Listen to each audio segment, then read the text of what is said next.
guys, dan selamat kembali ke Studio Sembang bersama saya Amy. In the studio this week we have Aisyah Aziz. Hello. Assalamualaikum. Waalaikumsalam.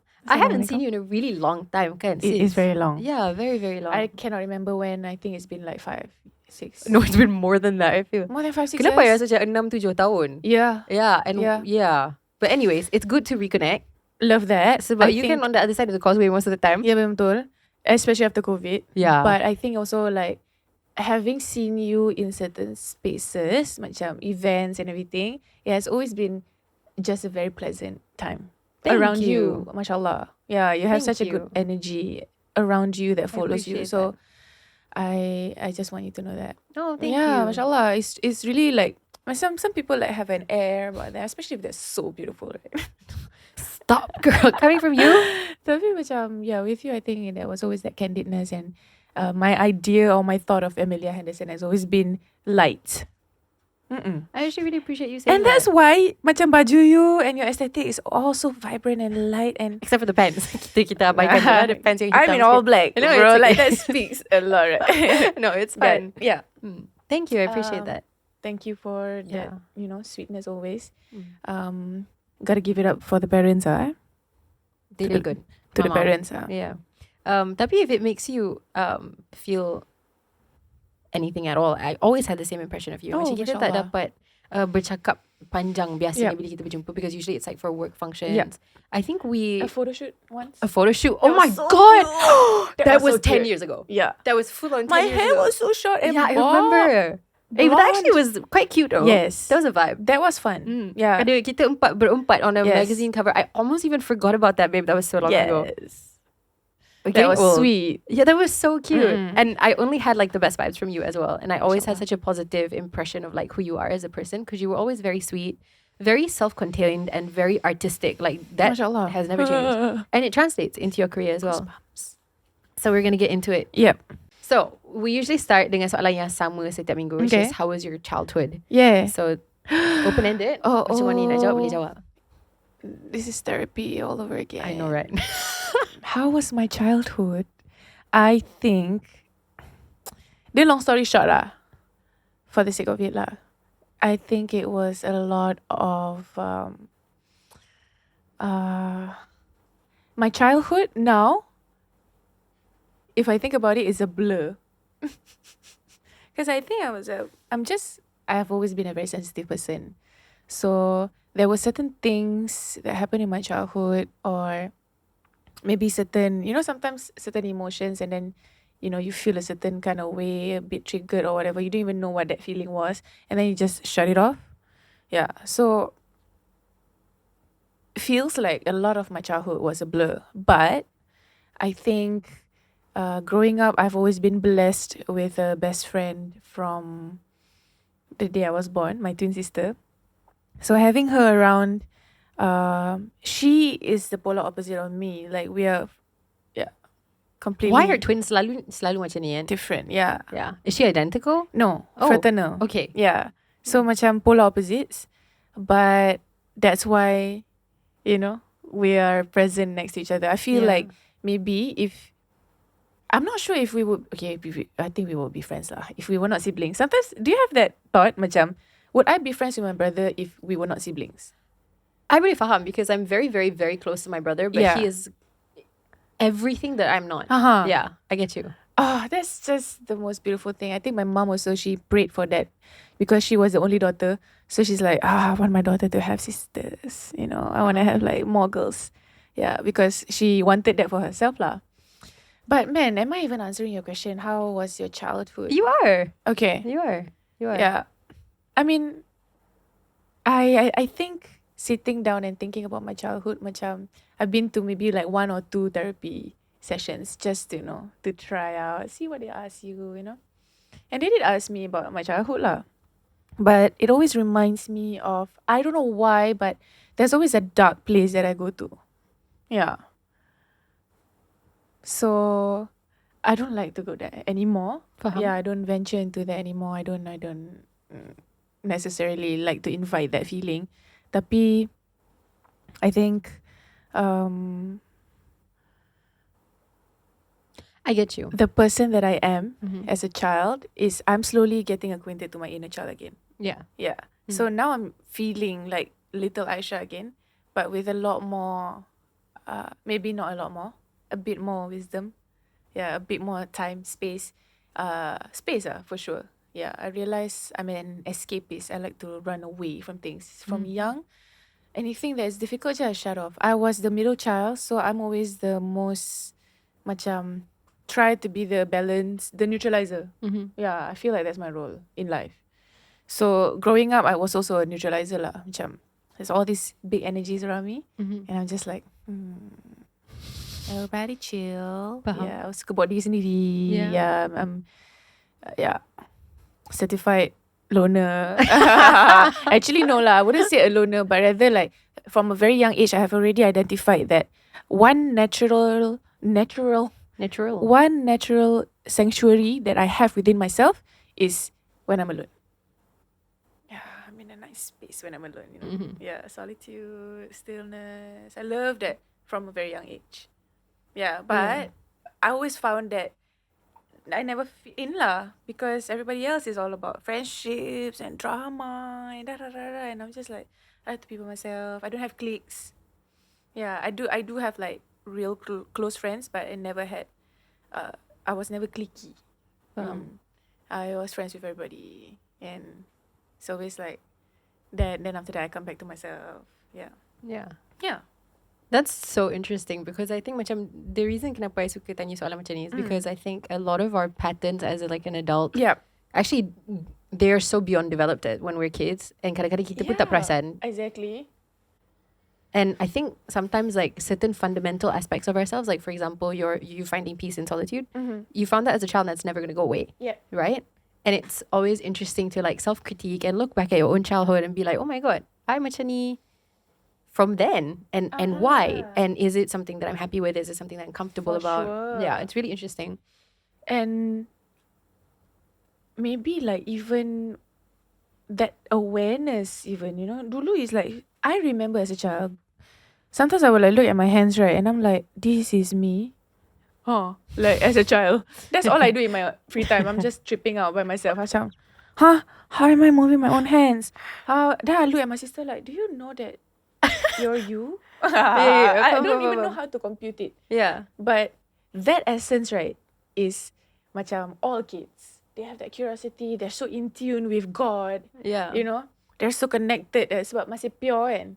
So sometimes when I remember that, and then like growing up, sometimes now that I'm a lot older, like I don't have that feeling anymore, because maybe I'm jaded from all life, right? Tapi when I do remember that moment I have in my mom's room, going like, what?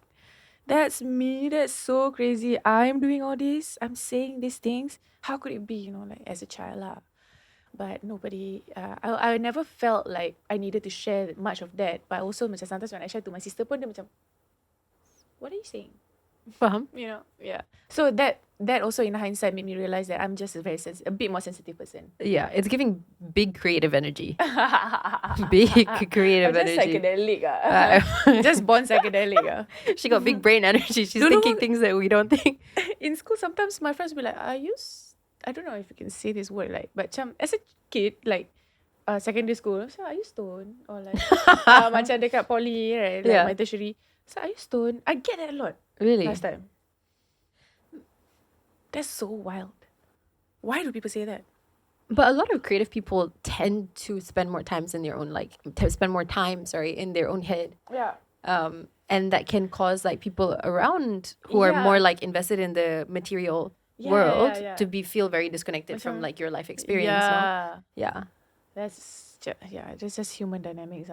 It's interesting. Different types of people. Tapi if it never bothers you, then it doesn't really matter, right? Bothers now is the word, right? Like, I think growing up, macam being very sensitive to energy, a lot of things bothered me, you know, because I always wanted things to be okay for my surrounding. Not sure if that is also a form of attachment. Maybe it is. Always wanted things to be macam just okay so non-confrontational, so senang kena scam. Faham? That kind of double-edged sword thing. Double-edged sword thing. And only a lot later in my life did I manage to learn to speak up for myself. Yeah, and I think it's all written for us perfectly. So being in the industry for now 10 years, I'm 30 this year, mashallah. Bro, Congrats, sister! need to bring medicine out. It is like, the word was I'm right behind you. sebu. The Sebu. word was sebu. Sebu? So funny because I was What like is sebu? dia macam pedas-pedas on the perut. But Okay. then it's like macam it's just lethargic lah. Macam lethargic perut, your gut is just like burning sensation but not really burning. And then Like, I've never heard the word sebu before, but I've lived really it, want to you know. makan. Exactly. I'm like, that's my life. Exactly right. Macam just things going on in your gut. Faham. Gut problems, like digestion issues, back pain. Where did it come from? Saya tak tahu. I remember one time, I remember the time when I've had my first angin. I remember that moment. That's a life-changing moment. Yeah. I think a bit too much teh tarik. I think I was about 24, 25. Yeah. Then I was like, this feeling never before. So this is what they meant by angin. Yeah. Angin dalam badan, right? And I have all this pent up angin, and I'm not a burper. Right. So I just tak boleh burp. So I was like, this is how it feels like. Welcome. So many moments. Welcome. Damn. Yeah. 30 this year, mashallah. I think being thrown in this whole space of being in the industry, just the way Allah has written my life, you know, it's been very heart-opening, I think. Yeah. I used to be the person who's like angry, not angry lah, macam disappointed. Yeah. I was easily disappointed people. I always wanted people to be nice. I didn't want people to be mean to each other and everything. Yeah, but I think now, alhamdulillah, I can look past that lah. That macam feeling of kenapa dunia macam ni ada lah, masih ada lah kan. Especially now. Kenapa dunia macam ni ya, you know. That is where the escapism always comes from. Always finding a way to run away from things. But meeting and being surrounded by creatives also is very interesting because, you know, the conversations are a bit different. Yeah, you don't circle around the same thing. It's very vibrant. You meet very, very different types of like artists, you know. So to me, someone who who can be working a 9 to 5, but is just witty and funny, and that to me is an artist too. You know? In their own way. Yeah. I think that's, to me, my sister is a creative. Yeah.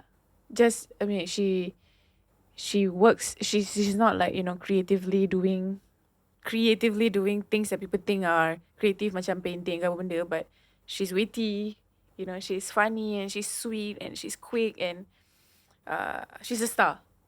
Yeah, in her own way. I think that's also very sweet to realize that creativity, there's a lot of layers to that, and there was a lot of layers to what love meant. You know, growing up, I think I never understood what love meant. Macam, you know, like with our parents, we expect them to be perfect. Or with our, macam, you know, cinta-cinta monyet. You know, kita think kita love, but we don't really understand what it means, right? Yeah. I think now that I'm here, I've met so many people who have taught me what love actually meant. And I think that is so trippy. No, it is so trippy. It is really trippy. So I totally understand what you're saying. I feel like it's a weird thing to have to learn this as an adult because it kind of rewrites everything that you've previously believed in. Like in my life, this is so not how the episodes usually go, but I love this topic. I've been thinking about this a lot recently, right? And I always thought that like love was like that feeling of like, you know, butterflies. And then you realize it's really not. It's like a fully logical like choice. Yeah. Why? Where was this lesson? Like, was I not in school? Macam mana? Like, if I had known, it would have saved me a lot of disasters. Oh, for sure. And man, I feel like podcasts and the information age has just allowed 12-year-olds. I can now sit with 12-year-olds and have a full-blown conversation. Right. Because of exposure. Just information. Yeah. And I think we just liked it back then. And I think our parents' generation pun were not people who would talk a lot about love is a choice. Tak ada lah. Yeah. Simple stuff like, you know, do good, you'll get good, you know. Yeah. It's as simple as that.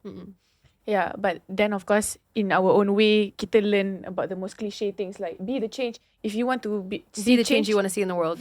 Yeah. Iconic. Yeah. Right. But back then, Who would have told you that? Yeah. Yeah. No, I thought back then I would have read it somewhere. But I'm like, nah, it's everybody else's fault. You know? Betul?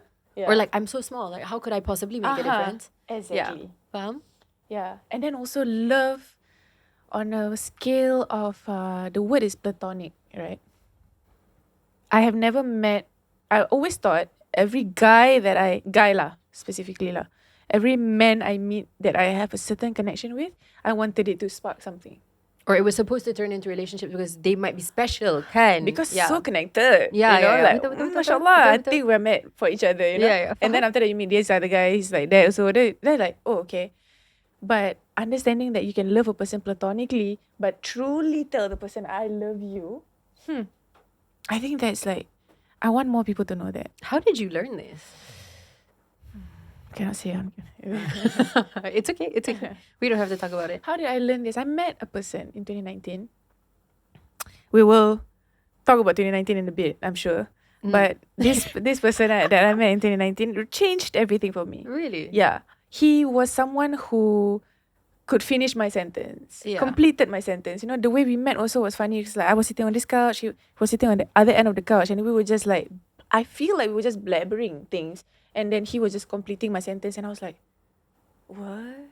Who is this guy? You know? It's just biasa things, right? But who is this? Why is that this zing, that spark, right? Immediately my mind, of course, want to marry me. You are my you want to meet your mother-in-law. You know, like in my head lah. Okay, faham. But he never reciprocated. Oh. He's like, no, I'm dating this other girl. He don't care. Like, but no, I get you. Yeah. I love that he never reciprocated, but I still wanted to love him that way. I think. Understand. Yeah. And I was macam, this was one person that never tried to take advantage of me. Understand. Yeah. We could have been alone for hours together. Karaoke, we're doing everything. Everything. The inner child is just happy, you know. But not one time did he try anything on me. Yeah. And that was maybe one of the first few instances where I met men who were respectful lah. Prior to that, I think the reason why I was always in relationships was because I wanted to protect myself from other men. Yeah, because other men were scary to me also. Right. So maybe it's the concept of being a woman is so hard, right? Like you have a relationship, and therefore it kind of isolates you from other even more dangerous options out there. So you're like, you might be a grenade, but you're the grenade I know. Yes, I got you. Exactly. I am a big girl. So maybe my punches are not strong, but maybe there's a bit more weight, right? If it was someone a lot smaller, for example, with another man who's much bigger, it's scary. You know, it is scary. And how do you say no in that moment, or how do you, you know, get out of a situation you don't want to be in? And you're an entertainer, and you perform sometimes at pleaser. night, right? Yeah. And that can be very dangerous. Yes. So it's like, memang lelaki supposed to lower the gaze, but empowerment also has to mean that the woman has to learn to say no. There has to be a way. And I think the first way is Brazilian Jiu-Jitsu. I love it. 0 to 100 like that. You learn to choke the guy first. No, that's brilliant. Yeah. I'm down. There's many ways you can learn to choke. Right? Have you done it? You know how to choke a guy? Yeah, I know how to choke. I've learned lah dekat Brazilian Jiu-Jitsu. Tapi I think okay. I mean, that is a good self-defense lah. No, I agree with you. And then also sometimes, okay, outside of the physical realm lah, right? The emotional, the, you know, all this fear. There has to be a way where, you know, we can learn how to say no. Because if not, then it just becomes a whole thing. You almost enable yourself to be in this place. Correct. Yeah. So that is kind of scary. I cannot speak for all women because there are women who go through domestic violence, there emotional abuse. I cannot speak for them. I mean, I empathize, but how would I know, right, to be in that place? I have been in places of... Is it getting deep very quickly? No, it's okay. I'm here for this. I have been in places where there were harassments, that made me very uncomfortable and also was traumatizing. Yeah, so I think macam tu lah, nak kena macam... There is a sense of attachment, I think, that women hold on to. kesian maybe, or like sometimes, have you stayed in a relationship because you think kesian? Okay. Yeah. Okay, yeah. Yeah. Not okay, this is sounding horrible, right? I mean, it's not something I've ever really thought about. It's more so one of those things where it's like you just want to do the right thing. Right? Yes. And maybe like for me specifically, my issue was always like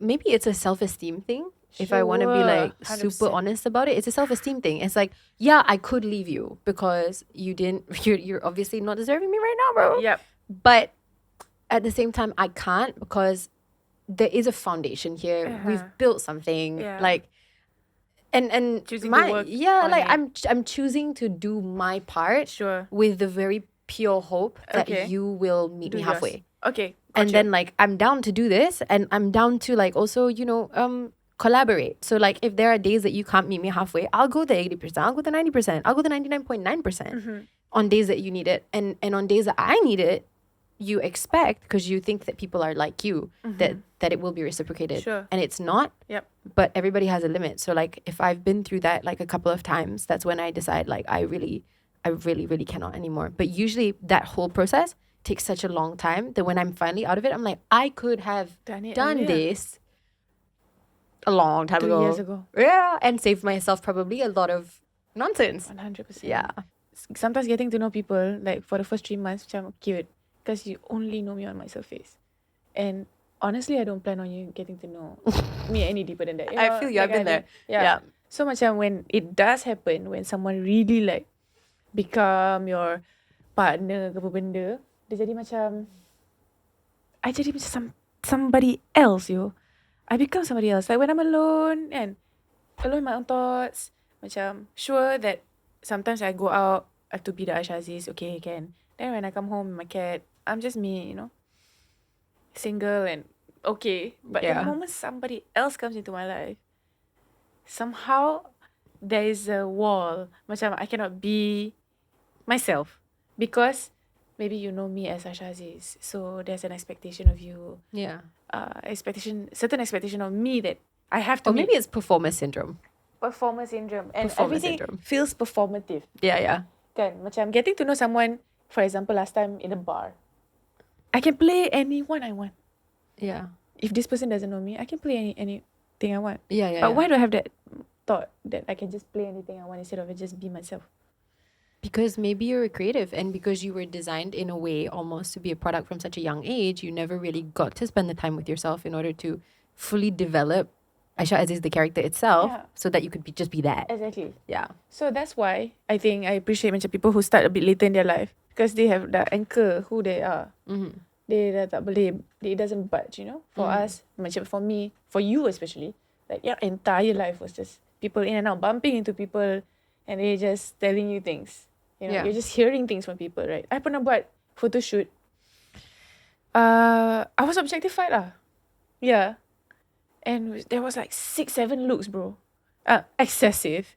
Macam, what a spread. But like, am I the only one here that's not getting paid? You know how like some magazine shows macam it's they like, don't pay? but the exposure. What do you mean? Why would you need to be paid when the exposure is like, It's a spread. come on, babe. Yeah, Exposure, babe. like I'm really joking. I know, macam susah tau nak dapat benda ni. Yeah, faham. You know? And then after that, the guy was like, so you want to lose like 2 kilos on this? He was going to Photoshop me. Yeah. So he said, you want to lose 2 kilos or not? And I'm like, do not touch anything. Yeah. Yeah, I just let it be. If you need to clean up like blemishes ke apa, fine. Yeah. And then he's like, oh, but this one can see the hip, gini. He just objectifying me in front And of just me. giving you like a whole bunch of new things that you tak pernah fikir pun yang you can resell. Yes. Yo, take care of your children. Yeah. Like really like exposing like being exposed to just random people sometimes in this world also is can be interesting can cause a lot of insecurities also lah. Tapi benda tu inevitable. Honestly, everybody goes through insecurity, everybody goes through heartbreak, everybody is going through some pain in their life. So you are not special, neither am I. No, you're right. And there are In people fact, we're who are very going through. privileged that our problems are like this Yeah. and not like much worse. Yes. Yes. Yes. So we like that foresight because we're just, Yeah. I'm not enough, I'm not enough, I'm not enough. Yeah. But I digress. No, I get you. Wait. We were talking about your childhood, but I actually really like this conversation because it sometimes reminds me that like so much goes on behind the scenes that my intention even with this show is to like talk about it, and show people like what it really is, because sometimes I feel like very disassociated from my own career juga. Okay. Like in certain situations I will be glorified to such a point that Sure. I'm like, I'm so grateful. Please don't Yes. misunderstand. But what is this? Like, Yeah. calm down. Like, I'm so bloody biasa to myself. Oh my God. You know what I mean? Oh And my that's what I God. wanted to kind of like blow the lid open on, but it's hard to kind of sometimes remember because there's so many different aspects to this kind of job. Yeah, and all the, styling is so fun. Yeah, so fun. Styling is so fun. Getting ready, doing makeup, it's like a whole ritual before you go on stage. It's such a gift, mashallah, you know? Like, we are so privileged, as I reiterate that. But I think also macam, it's just when everything else, when the stage lights go off, and then you go back to yourself again, the biasa self that we all are. And sometimes I think macam, what is this? Why do people need to have too much access ni, But then I invited that, posting my own photos, At one point I was like wearing really skimpy outfits. I was liberated. There was also another word that I thought was very interesting. Because I would wear macam, so I started dating a Singaporean after I moved back to Singapore. Dah lama kat Malaysia tu, moved back to Singapore kejap, then met someone and started staying a bit more in Singapore lah. But I also saw how fearless this person is, and how fearless the surrounding is, and how liberal everyone is, and everyone's all about love and da da da da. So I was agnostic lah at one point. Because I thought, everything's supposed to just be okay, I should be able to do whatever I want. Yeah lah, that kind of phase of my life. But I think dating that person alone was macam very interesting. It shed light upon the darkest of places, because I am non-confrontational and he is very confrontational. So I had to meet him halfway. And that process of years, you said, it took years for you to be able to just bye, right? And it took years for me to just be able to sit down and just express how I feel. Because a lot of the times, everyone's just speaking for me. My manager was speaking for me. My mother was speaking for me. Everyone just, yeah. I always felt almost macam I just tak payah berbual tak apa. Macam someone else will talk for me, Because maybe people look at me and like, I just need to, I have heard this before, being told to me that I just want to take care of you, like you look like you cannot take care of yourself. Because I just lembik. You just take care of me. It's okay, great. But because of that, and because I lean into that, a lot of people just started not listening to me lah. My words just started passing by. So I met this person. I thought it was very interesting because I started being a bit more articulate. Yeah, and then at the same time also a bit more liberated. Macam, I'm not afraid lah. Whatever people want to say, I pakai baju apa, you nak cakap kat comment section, cakap lah. Dan nothing. It's very much giving Amelia Henderson. Yeah, nothing hurts anymore. Right? Yeah. It's like numbness. Almost. Complete and total desensitized. Yep. Yeah. It does not hurt me at all. In fact, seeing a tudung girl comment and saying the meanest thing to me made me like, okay, if pakai tudung and then I'm like you, then I might as well tak payah. So lagi aku express and just wear whatever, bare bag. Sometimes the radio would call me, like Malaysian radio would call me like, just to talk about my bareback dress. Just to talk about my blonde hair. Yeah. That's all they talk about. Nobody really wants to get to know. No, they just want to know like whatever controversy or whatever. Yeah. Nobody wants to get to know this. People just want to, apa komen awak. Stop with the comment. Reflect upon things, right? But lah, I mean that makes quick clicks and stuff lah. Cuma, I mean being liberated that in that point of my life was like, I started wearing macam sports bra, and then I was like, I felt so free, man. Yeah. And I was disappointed with my people. I was disappointed with the Malay people because I was just getting way too much hate. People tak boleh nampak sebenarnya yang you are just literally looking at me as on the surface. Yeah, macam I do have post my caption, I do post my Insta stories. You could see a little bit of my personality there. But you still choose to hate on me. You still choose to wish the worst upon me. Yeah. That's why I appreciated the one yang DM I. Macam, okay lah, at least that's you being kinder to me, you know? Because you're like not exposing your opinion to the world. Yeah. But then macam, all my life people had something to say about my baju, about my hair, about my choice of makeup, my gini. And the more I wanted to be different, the more you comment, the more my pink hair, my short hair, like malet lah. Because I'm not, it's just a way for the inner child to say, I am not afraid of you. I just want to do me. And because I do me, a lot of other girls come to me and like, thanks for doing you, you know, like, there's so many people who grew up also like me, who also wants to break free. And then, of course, coming now in this state, freedom means another whole other thing. And I feel like it's such a long story though.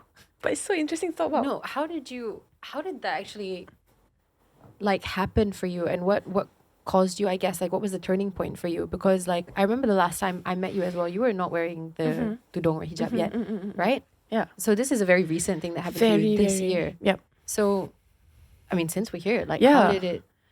Dia macam mana nak cakap I think I lost my grandmother to COVID. And then a year and a half later, I lost my grandfather to old age and missing his wife. Wasn't that? Yeah. That is the greatest love of all, I swear. Like, my grandfather can go through so much. The other day, like, one time, he just fell to the toilet and then, like, there was some crazy thing that needed to happen. You know, he had to, like, drill the skull out. And this was him at 83 or something, right? To drill the skull out. Apparently, young people don't survive this. So the doctor was like, he might not survive. So we were like, okay, kind of almost preparing our mental state, which is a bit messed up lah, to prepare for someone to die, right? He made it. A week later, Hari Raya. Grandpa. Yeah, because the only thing he said rather was like, tengokkan Baba, like, which is my nenek. Tell Baba I'm coming back. Then he go. Oh, to find a love like that, right? It's so like, bro. So impossible. So that was one thing. Again, all this, it's all encompassing. I think I've always been a seeker. I was always trying to find a way where I can medicate, you know, there is a way that there's medicine here. There's a way out. So rather than feeling stuck or whatever, I was always finding a way out, finding why am I like this? Why am I like this? Why do I feel this kind of anxiety? What triggers me? So I like to venture into self-help lah. Tapi kadang-kadang too much pun, you know, tak bagus juga. Because these are all just ideas anyway, right? But that was the two deaths, the passing of my grandparents was what impacted me, I think. I might look at this podcast again and be like, that wasn't it, you know. But okay lah. But right now I think there's no final answers to I anything. know, right? It's a work in progress. We all are. Macam it's a lot of things lah. Tapi I think for me it was my grandparents passing. And my grandmother has always like, dia macam baca Quran every night, you know, like she never lost her mind. She was never forgetful. MashaAllah. Yeah, she was just a very spiritual person. At the same time, very human. And, you know, growing up with her, living with her for a decade, it's like I see the humanness in her, and, you know, you see the strength and the weaknesses lah of a person when you live with them. But seeing that kind of love also was very interesting, and how they use spirituality as the anchor to their relationship. Their connection to God was number one. And then coming close is their relationship with each other. So it's very tight-knit macam you dah boleh nampak benda tu. If you choose to look at it that way. That I have to say. Because kalau you just see it as it is macam tu je, sometimes we pass through things, right, without even picking up the signs. Kan? Macam, there's a reason why we're all here, what? But my grandparents passing was one that really like made me think about death a lot. Yeah. I wasn't scared of death, but rather macam, would my grandmother would she have wanted me to like bawl my eyes out when she passes? You know? Because that was the first closest macam passing of a family member. A lot of my friends also have lost their father. Oh, like losing a father at a young age. I will never know how that feels like, right? The pain, the longing. Yeah. But I lost my grandparents in COVID, to COVID, and then yeah. And I thought of death a lot, and I'm like, we're not gonna be here forever. But then, are we here for random? Like, is it a random thing that we're here? You know, all these kind of questions are. And then something happened to me in 23. It was quite interesting because I was like, the year started and I was like, I want clarity. Like, oh Allah, show me clarity, you know. I feel like I'm settling for some things that my heart just does not want to stay, but I'm staying for unnecessary reason. Please show me the way out. Please show me some clarity. A sign. Show me a sign. Inspire me to say the right thing so that I can get out of this thing. And then you ask God give. It's a very private thing. So I wouldn't go into detail what exactly happened.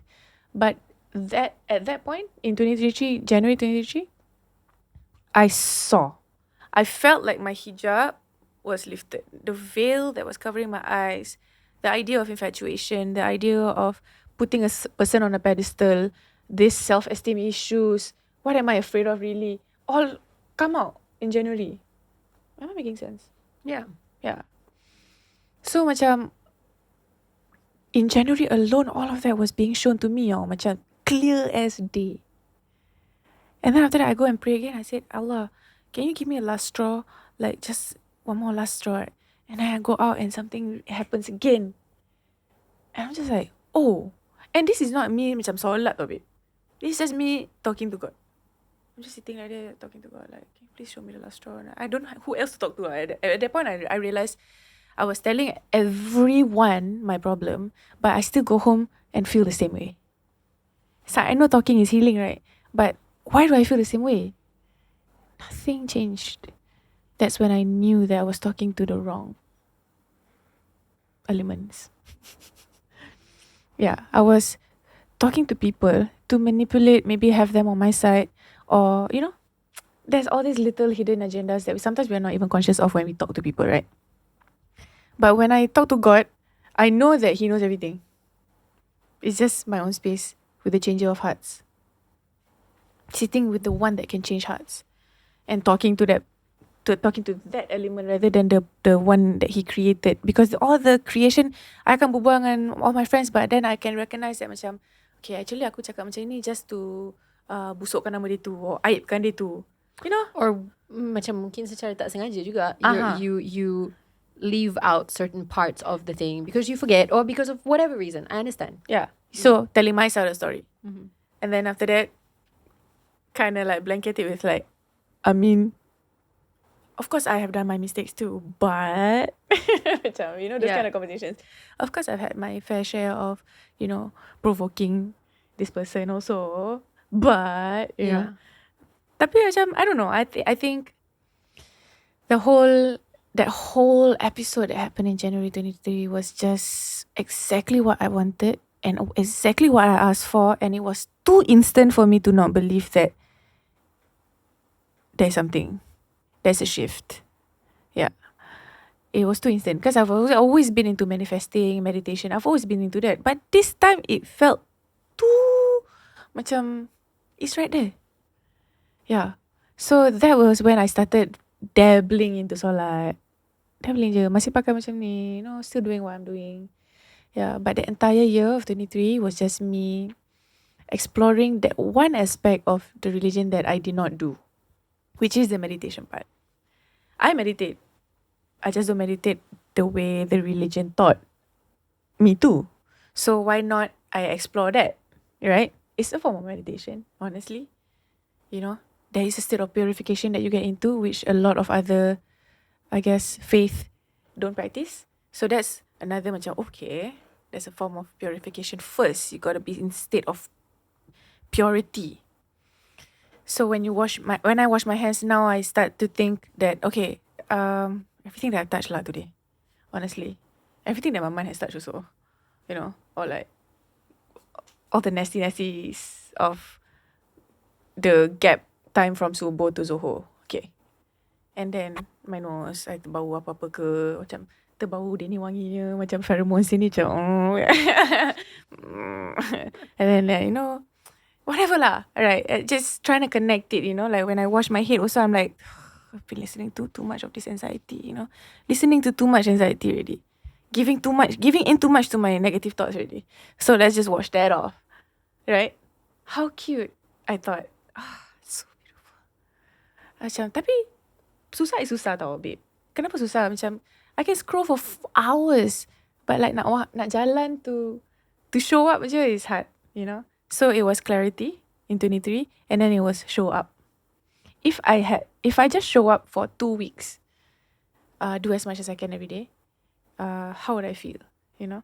And man, maybe because orang kata beginner's luck so it starts to come, you know, like you start to see the signs, everything, you jump very observer mode, yeah, feeling kind of like almost powerful lah, because I got God with me, you know, yeah. Tapi that's why orang cakap susah nak istiqomah, because this is the high that you get from your first encounter with Allah, maybe that relationship. Tapi the rest of it again is work, is trust, is faith kan.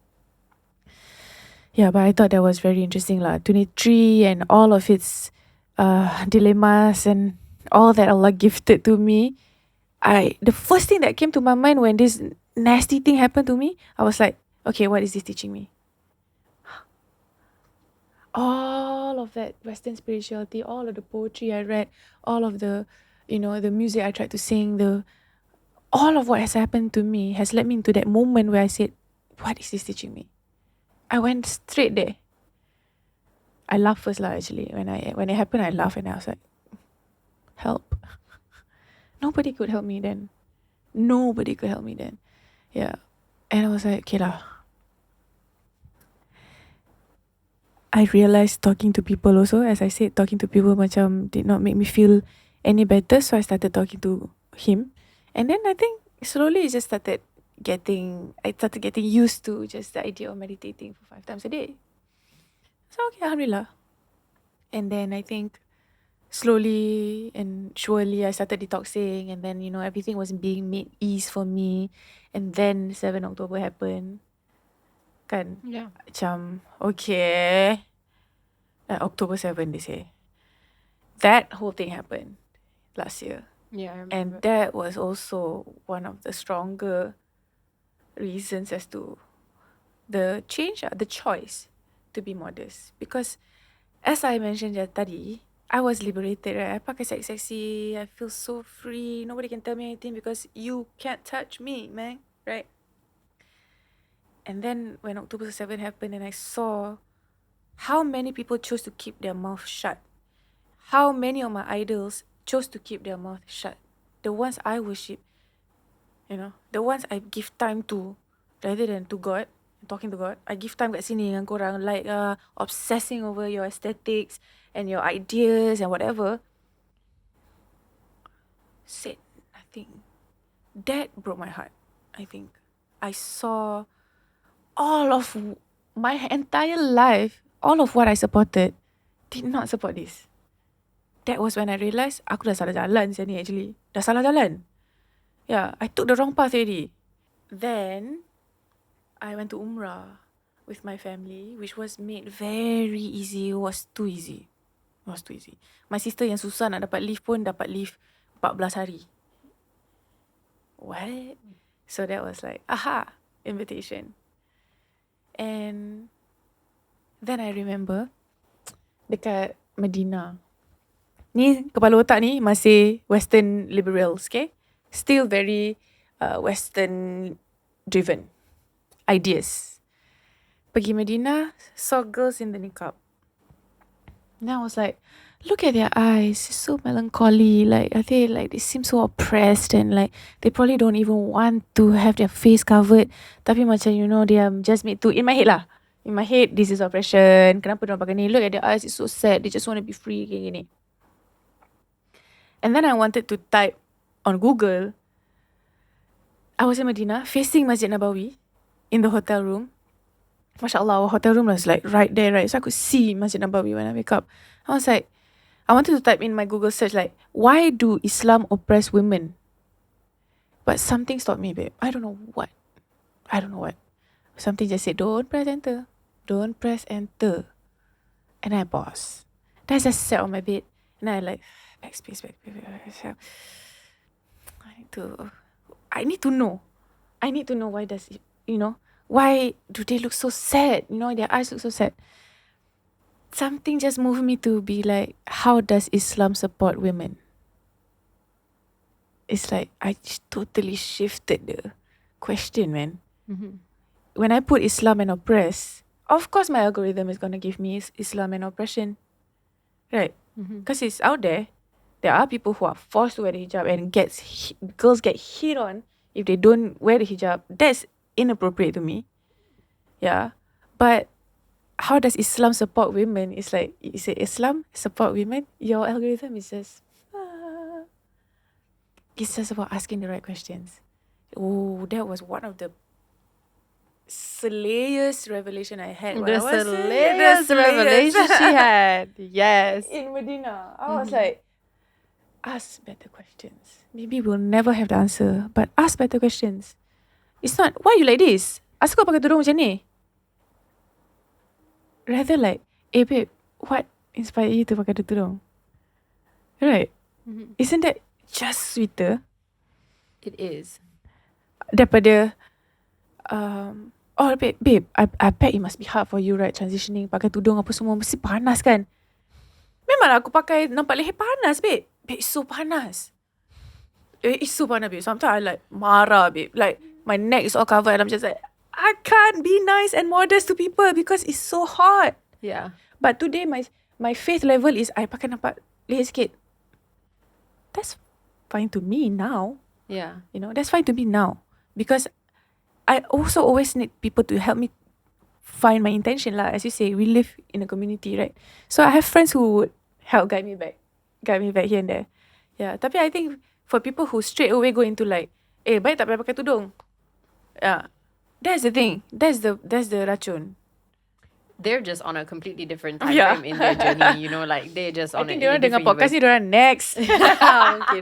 I don't know. I think it's incredibly complex, and unfortunately, it's not like a linear like in your spiritual journey or anybody's spiritual journey. It's not like you start at point A, which is I don't know anything, I was just born, and then you go straight to point B of I know absolutely everything. No, because then you'd be a prophet. So I think between A and B, there's so many little pit stops. Yep. So many that we could literally, everybody in the universe that is spiritual or is religious could be on a different spot. Hell and yeah. so we should really, really, really avoid any type of judgment towards each other about religion, because as far as I'm concerned, God is not on earth, and so therefore you are definitely not God and need to really not do the judging. Yeah. Kenapa susah sangat nak buat orang faham? Because they're on a spot closer to A, babe. They just need to catch the up. algorithm is just that, right? Maybe they're not asking the right questions. Mungkin. Tabloid. Mungkin. A little bit of unhappiness at home. Then after that, project it online. I think it's, you know, it's interesting because actually this kind of concept, it ties back into a lot of themes that have happened in your life, even relating to your career in some way, which is like this choice between like which question to ask. There's always like almost a binary kind of dilemma, right? It's like, do you want to, for example, in your creation of art, we spoke about this a little bit outside, like, do you want to make it for the art or do you want to do it for the money? And sometimes you're trying to find like in a Venn diagram, the subsection, and there isn't one, right? or there is, and it's so small that you're like, really? Can I put my foot in there and make it into a room that's big enough for me to sit in? Yeah. Right? And it's the same thing in terms of like people like judging. There's two ways they could go about, or there's two ways they could be of benefit to you in your spiritual journey. Sure. Or not of benefit. Yeah. And their exposure to things in life completely dictates how they would approach you and 100%. pass comment, right? Yeah. 100%. One other thing I learned while I was doing my umrah was that I have accepted that life is a test. So when I came back and I explored this thought with my friends, I got various reactions lah, of course. But it was also macam, no lah, not everything is a test. Something is just is, you know? It's so hard for me now to accept that everything is just is, because I've anchored that life is a test. Because what are life lessons for if you don't apply them into a test? You pergi driving class, buat apa? You pergi belajar theory, buat apa? To be tested, right? And then pass, right? So when I think of it that way, life is, everything is a test, the good, the bad, everything. The good one, oh, banyak duit, okay, what you gonna do with the money, you know? The bad, of course, gratitude. Benda-benda simple yang susah nak buat sebenarnya. But also macam the test was meant for us to pass, kan? Because all the life lessons, ada manual, ada textbook, ada apa semua. The answers are all in there. You just have to show up, make time. Eventually, you will be able to, you know, write down the whole essay that you need to. And inshallah pass. So the test is to pass. I mean, the test is made to pass. It's just a lot of us, me included, did not want to see life as a test because it doesn't have to be so hard, what? I'm just here. I didn't want us to be here. Why? I just feel good. Tak feel good pun. I look like I feel good. Online, I look like I feel good though. In that span of 2016 to 2019, I look like I slay. But I was just hurting myself. I was hurting the people who love me, who I love. Just because I did not see that life is a test. Sebab I rasa macam, kenapa ada this juxtaposition of aku sebagai seorang yang stylo, glamorous, but at the same time bila aku balik, aku just a blob. I feel like a blob. The most worthless thing. Slime almost. You know, like I'll call myself names. So that's why I feel like macam with the newfound relationship I have with Allah, I hope I can say that. This newfound relationship I have with Allah, right? It's like, how could I ever say anything bad about myself? You made me. Honestly, we are all fucking miracles. Like, the fact that we do so much shit to ourselves, say so much nonsense to ourselves and to other people, but we can still pee. I can still take a dump nicely, no problem at all yet. Touch wood, because we're entering 30, you know, babe, it doesn't stay that way for a long time. Exactly. This is where the wisdom kicks in, right? Yeah. Because you know you're running out of time.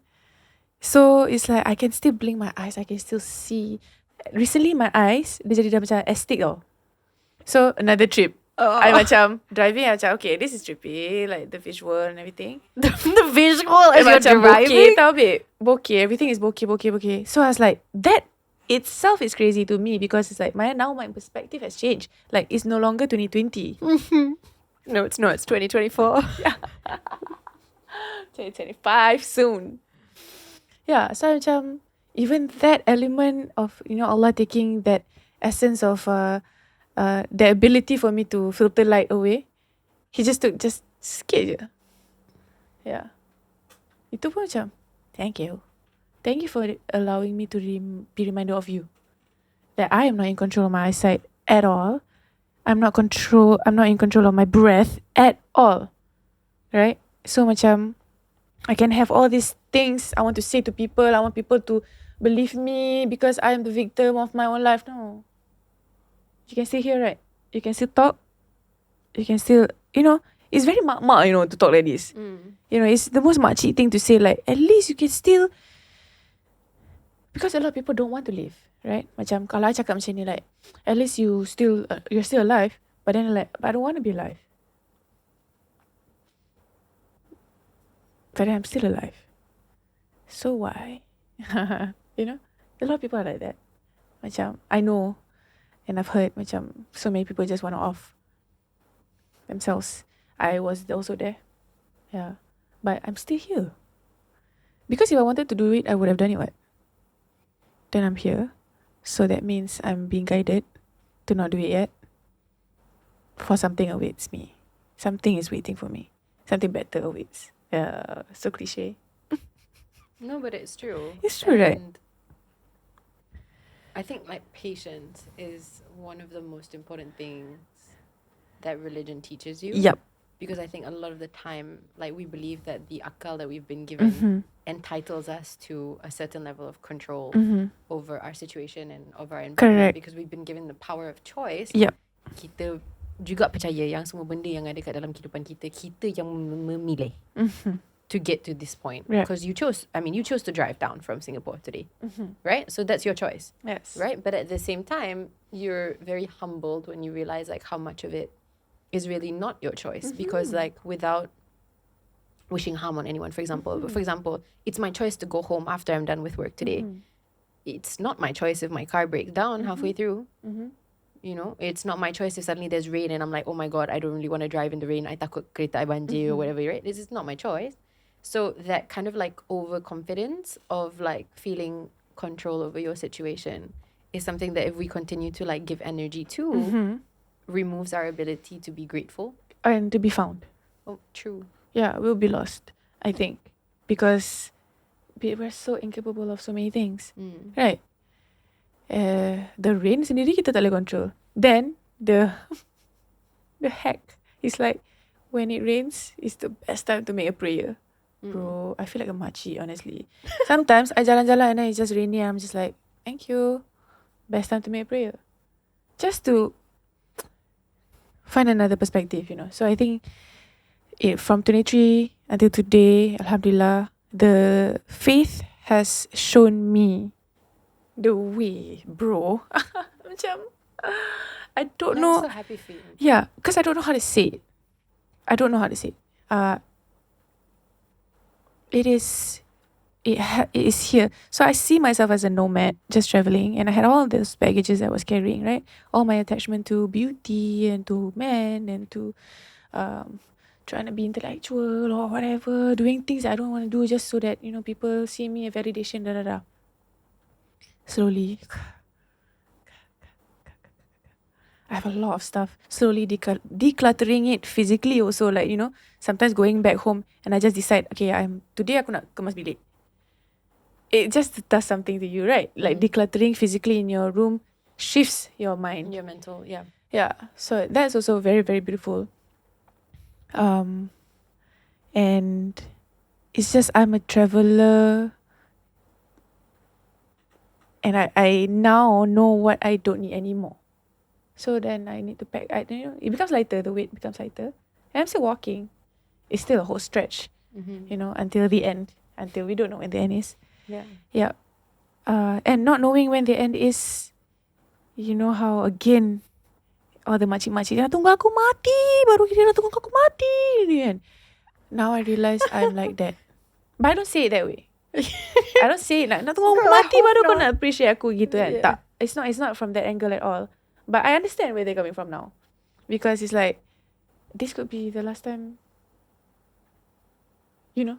Sometimes, when I find myself being fake, macam small talk ke benda kan, I would think of that quickly. This might be the last time I'm seeing this person. Find genuine interest. Find ikhlas. Even if it's small talk, find something to be ikhlas about so that when you walk out of this, you know you've given kindness as much as you can now, of course. Because that's energetic. Benda ni semua energetic. I cannot just say that I'm thankful, but when my heart is not thankful, you can tell. Without me telling you, you will be able to tell, right? So I macam, that's something that helps me whenever I feel macam, because sometimes it's very easy for me to just be Aisyah nak ambil gambar, nak small talk. Nanti after that I'm macam a bit drained. Yeah. So how can I serve? how can I serve you now? Because I don't know when is the next time I can see you. So how can I be so ikhlas with this right now? As much as I can try, or although like a bit anxious or awkward or whatever kan, I macam tak tahu nak cakap apa, tak tahu apa nak expect, but how can I be ikhlas for you now? That is the thread lah that I hold on to. Tapi of course on the daily it becomes very different. You know, it fluctuates lah. But I think it's a practice as well. Like if you practice your keikhlasan, you will get better at it. Yes. Right? Essentially. Yeah. Yeah. So I do appreciate you actually listening to me and giving me all this, because I feel macam, I feel seen. Thank you for that. I feel very grateful that you're willing to talk about it, Alhamdulillah. actually. It's a hard conversation to have, Yeah. you know, especially for, like, from my perspective, with somebody who kind of exists in our industry. Because our industry is one of the industries that arguably is the most removed from, like, spirituality and like, and this is not me, it's a self-criticism, okay? It's not like about my industry at all. Actually, I'm not trying to project on other people, but most of the times, and like I said earlier, like what we spoke about outside, and it always comes down to like the creation of art or the commercialization, and the entertainment industry, for such a beautiful creative industry filled with such talented people, a lot of the times it's like it's actually so much more orchestrated than you would imagine it to be, right? It's very like cultivated. Correct. And like I mean, like anything that I do also, it takes a whole village. Exactly. Yeah. And it's all sometimes intended for, you know, macam for you run this place, so you can set the intention. Yeah. But when you are following somebody else, you're following their sets of intentions. Sometimes the way they walk, the way they talk also trails down to you. Yeah. I have a But question for you, actually. please, Sorry. yeah. I mean, it's about this topic. At any point in your career, did you ever feel that way? Like you were being turned into a product of somebody else's Yes. intention? Yes. How did you deal with that as a creative, and also as somebody who, I mean, which you said, and I can totally relate to this, by the way, is non-confrontational and doesn't really know how to... Yeah. I mean, we're just girls, okay? Yeah, we still struggle with this, I'm It's sure. small, you know. It's just small. Actually, I'm I'm just a small bigger girl. or small. It's always the tall girls also that are like really small, actually. Yeah. How did you like navigate that, and how long did it take you to be able to, I guess, break out of that? Because I feel like you're definitely out of that now. Yep. Yeah. But long time. Yeah. Because of the inability to verbalize how I truly feel, because I just lack the words for it.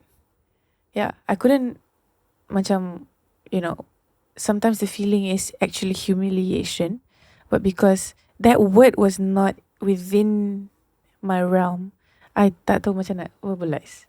But actually I'm just humiliated. For example, the word is humiliated, right? Actually he humiliated me, you know?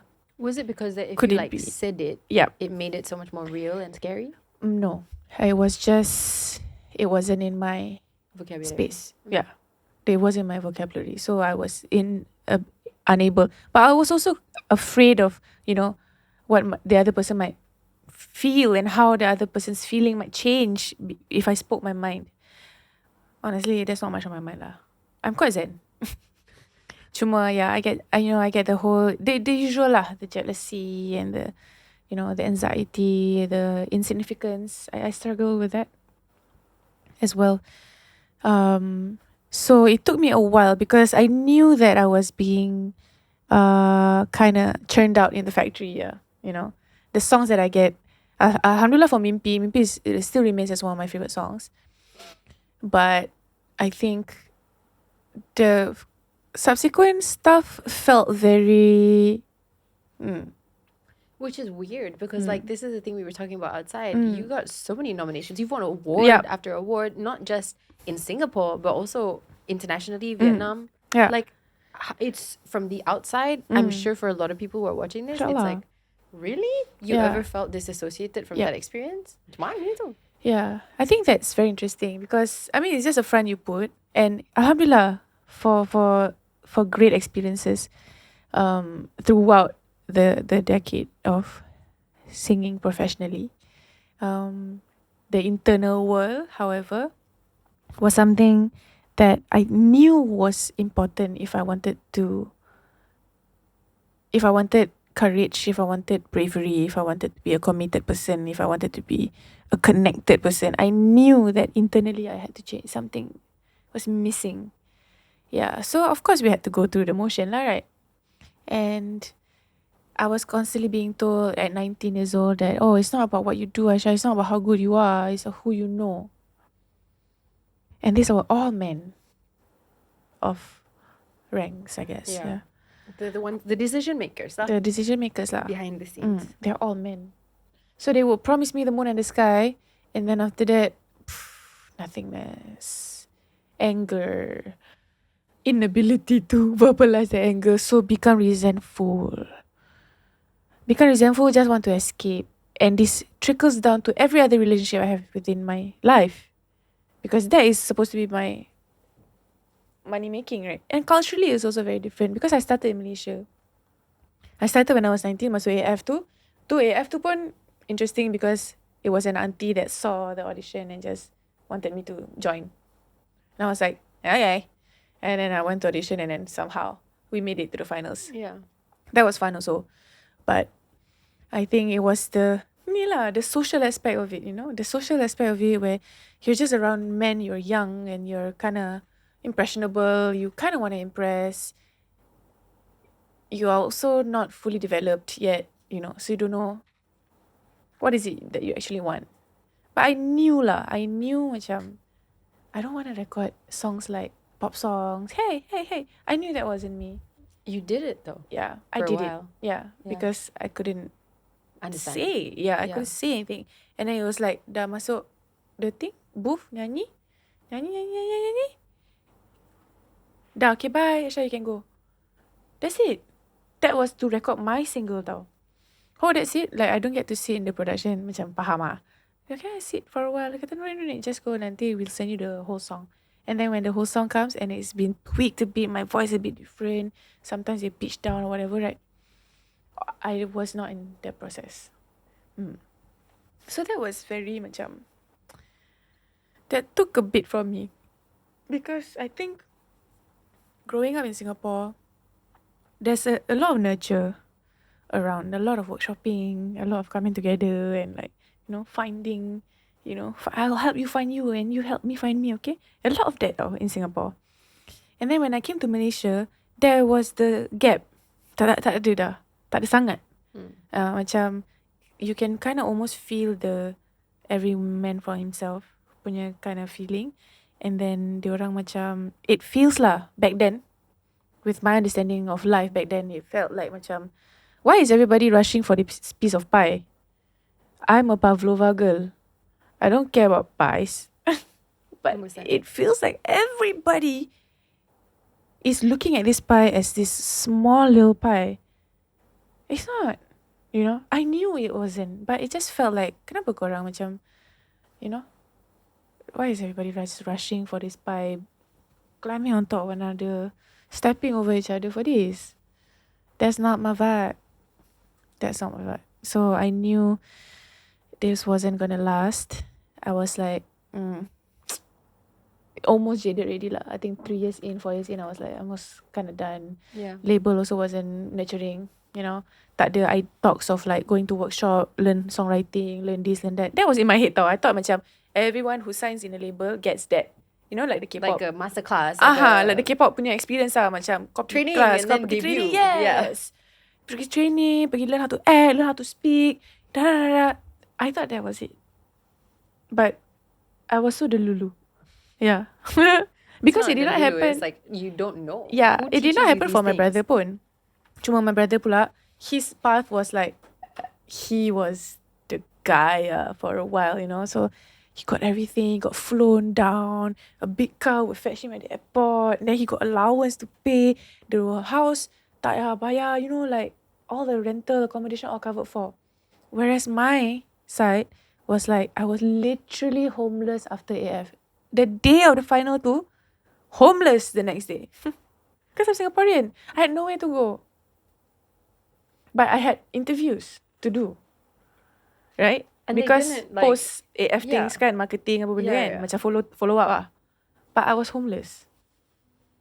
Bro. And you were here alone? No, I had the girls. And the ones who lived in KL had a house, and the ones who live in further down south, yang JB apa semua kan, were as homeless with me lah. So then we had to go and figure out some hotel accommodation, everything. No wonder you guys got so close. Yes. Yeah. And then we had to just find our way. Macam, I had to go and find my own rental space. I'm like, okay, different path, not my rezeki. And then everyone, of course, again was like, oh, lain Alif dapat everything you macam tak dapat gini. Then like, sometimes people's questions are very interesting. Did you like get compared to your brother a lot in your career? Okay, yes, but I think it's just a bit odd, because why would anyone compare me to him? We're so different voice-wise. He's a man, I'm a woman, I mean, like, firstly, that's the first thing I was thinking. It's like completely different. I mean, even if you want to like productize both of you, like emotional, completely out of the question, right? Yeah. He's Different. a man. Yeah. You're a woman. Like, you're clearly different, like completely different ranges. Like, what? I think they are comparing the style. Maybe the approach. Maybe. Because I am very like, I like to wear macam weird, obscure things. I just like that idea, that juxtaposition. I'm a duality girl. I like when things don't make that much sense. Yeah, because I don't think it's supposed to. I think we're all supposed to just ask better questions. That's all. Yeah. Change the elements a bit. Like if it's a skirt, I just wear it as a dress. Like that's to break the rules. But my brother is not. My brother's a straight guy. Macam, when it comes to music, he sings it the way it is, but then he has like the husky voice, so he's gifted in another way. And I think people compare the style the approach to life, I think. Yeah, macam how I sing covers and how he sing covers, very different. So I think people are comparing that more that than like, the voice or whatever lah. And do you feel like maybe because your brother he approaches things from a more like commercial, not to like objectify you or your brother, right? But like from a more commercial, like easily sellable place, whereas you're in it for, not that either of these perspectives are wrong. Wrong or right, yeah. Or right, but like you go into it with more allowance for like the messiness of it. Yes. And that ends up being harder to sell to the mass market. Yes. Do you think that that's like played a part into the For way sure. that you were dealt with For sure. so differently from him? For sure. I think there were so many instances where you know what? I would take that back. There were no instances where I felt like I could have walked his path. Yeah. Because I was just always very different. We as people were always very different. So of course the path was going to be different. What did I think of? What made me think that it was going to be the same? I had no idea. Cuma I think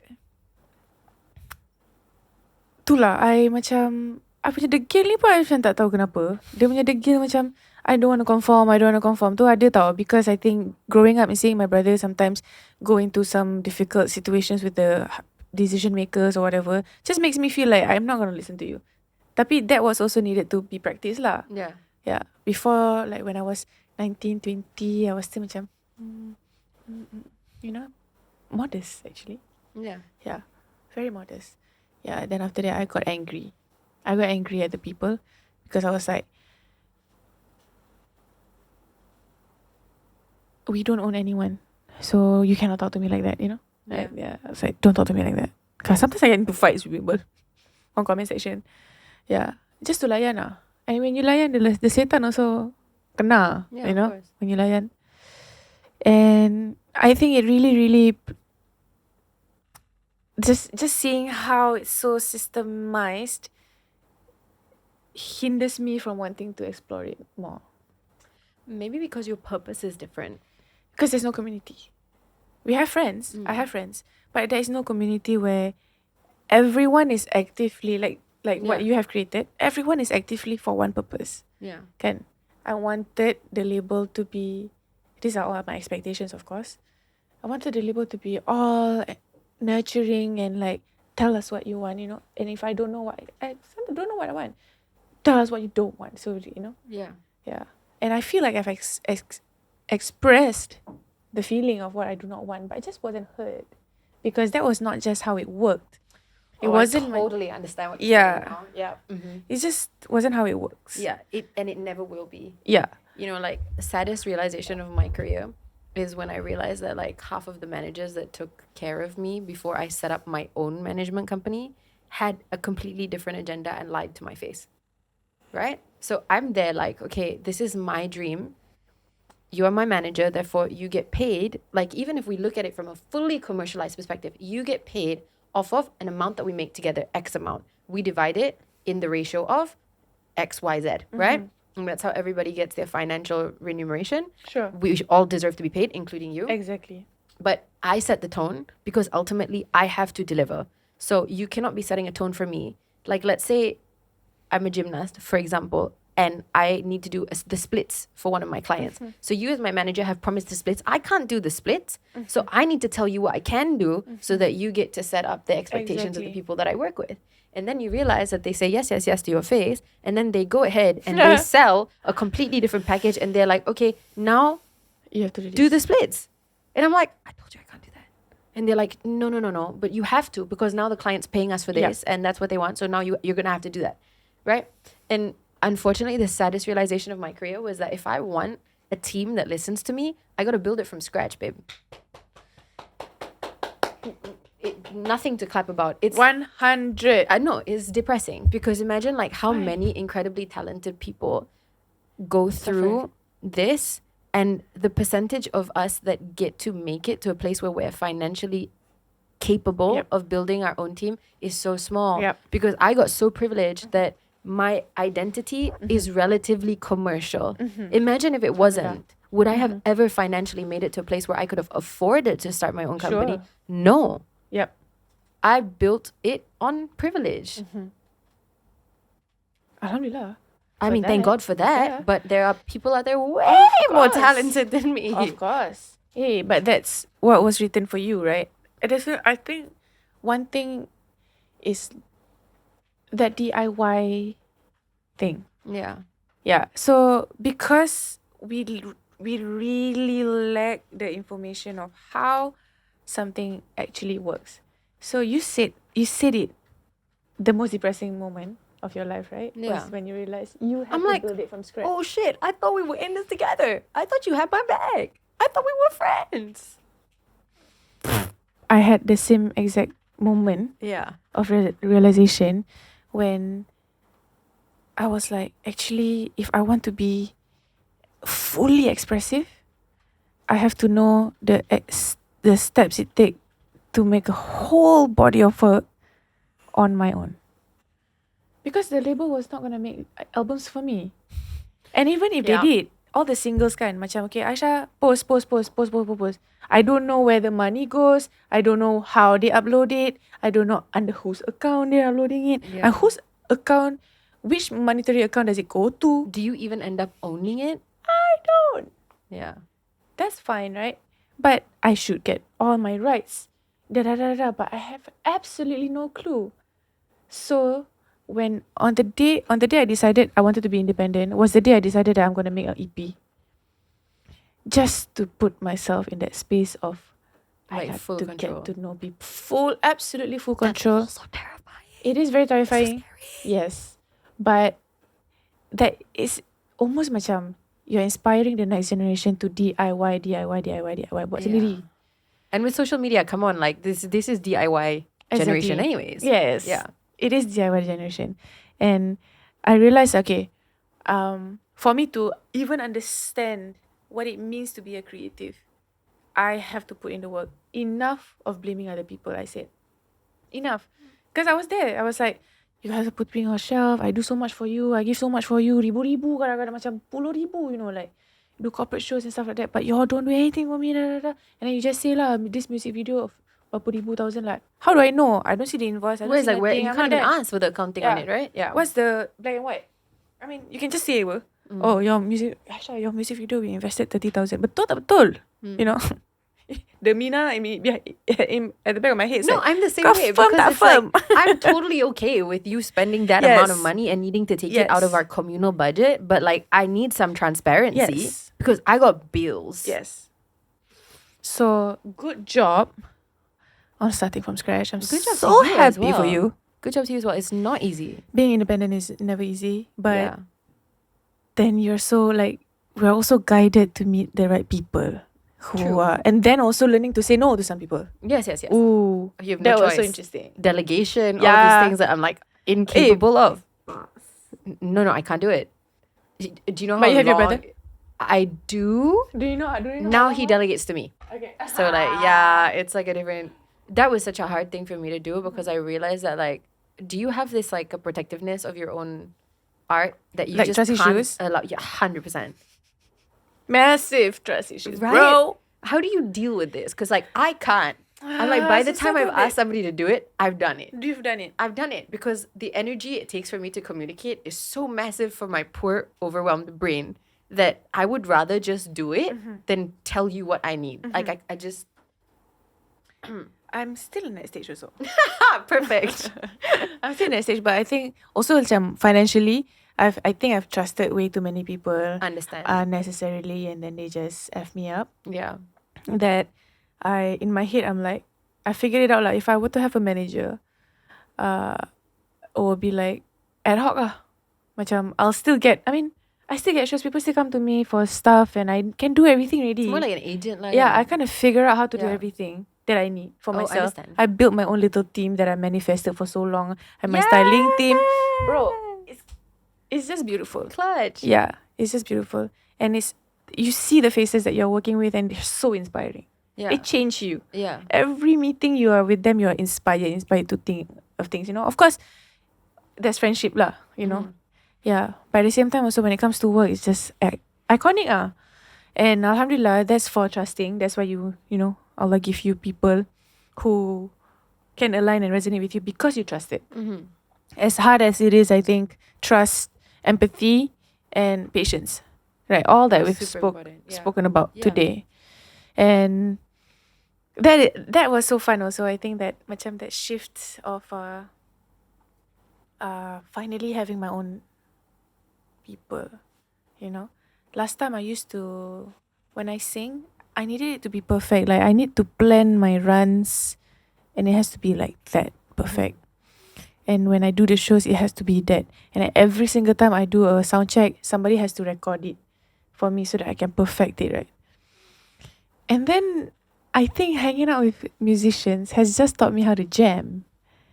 And if you apply that in a lot of other ways in your life, just jam it out. You know, you don't have to Like work it out on the remix. Like whatever macam you don't have to have a specific. Okay, sure, you come in with your intention, right? Yeah. Tapi energy wise, you tak boleh plan apa benda tu. So 100%. Yeah. It's about being flexible and being not so much flexible. about- yeah. Yes. Being Gotcha. flexible is the word. Because like I was hanging out with my musicians for my show in Bobo. My 2-night show in Bobo KL in 2019. I love the 2 nights. That was me also recovering from muscle tension dysphonia, which was Oh, we need to talk about this. totally caused by anxiety. Really? Yeah. No, because I read it could be caused by stress, but it's Yeah. a physical symptom to Yeah. manifest, right? Yeah. So the medical specifics I do not have. But what I know is everything is just so tense that my vocal cords can't even move. My vocal cords, the most like lightweight things, Yeah. they cannot even move anymore. They're like glitching. So someone who enjoys doing covers now cannot do a 15-second cover even. Because of inilah, you know, I dated this person who has of course showed me the world and everything, but then because it's so different also, it's like my body is just in constant contrast. So it was a lot of build up of kalau macam dulu I was like my throat chakra, Okay, I got you. yeah, macam it was blocked Right. because of I didn't have words, right? Going back to I was non-confrontational. I didn't have the words to say, therefore I kept it, and I full of resentment because I just don't know how to express myself. And that even through music, I was around people who was almost saying that asal nak kena buat covers like macam covers are so like you know, they were just not for it. Dismissive of something that you Dismissive loved. of Yeah. yes, dismissive of the idea of doing covers. And then I just, as a young person, like, I not say young lah, as the person that I was back then, I just took it. And I was like, tu lah, why you do cover? You're not even expressive. Now I'm like, have you heard my covers? She made a whole EP of covers. Yeah, if like, I somehow macam tak boleh clap back dulu. So there was a lot of resentment within me. Then it just affected my voice. The most important thing that, and then I like cannot sing. I started breaking out, and I was off singing for like a year and a half because I couldn't. It started hurting, but then I got inspired to want to do the Bobo KL punya show. So then I worked backwards because I dah booked the venue. Then now I need to go and figure out about this voice thing, right? Yeah. So I went for a scope. The specialist told me, it's MTD, you need to go to a speech therapist and learn how to speak again. That was trippy. Again, I was like, learn how to speak again. Woo! But you've been doing this your whole life. That's crazy. But in that moment, it was a sign. It was a guide. Like when they said, learn how to, you gotta go to speech therapy and learn how to speak again. I was like, okay. Because now I can work backwards. Okay, now, first, I've already have a venue. So now I gotta diagnose myself. Go and get diagnosed. She said, hey, I went for speech therapy in KK. It was just a day trip. Very cute. Very easy warm-ups. And she saved my life. I forgot her name, but she saved my life. She gave me very simple warm-ups to kind of like, open and relax my vocal cords lah. But right as she left the door, as she left me, she said, hey Aisyah, I just also wanted to tell you that at any moment in time, if you're feeling anxious, like give yourself a chair you sit into and just be anxious. And then, casually tak ada apa-apa, nothing after that. Just, just a chair for you to sit in anxiety. Then after that, when you get up, it's brand new. Okay? An anxiety chair. Yeah. I need to go home and start practicing this immediately. This is my anxiety chair. I cannot be anxious anywhere but here. But here. Yes. Okay, got you. Ada tak blanket kat situ. Ada coffee table. Watch me never leave the house again. I know, I'm kidding. Okay, we don't need an anxiety chair. But I think when she said that and then she left out the door was another sign. I was like, it was the anxiety that was stopping me from singing because of all these things that I've heard, in that world that I was. Yeah, in that world that I was in that moment, the few months or years that I was there, I was constantly, there were so many ideas being thrown around. Tak payah buat cover lah. Kenapa nak buat lagu Melayu? Buatlah lagu English, gini. Just stuff that is not, aligned to me.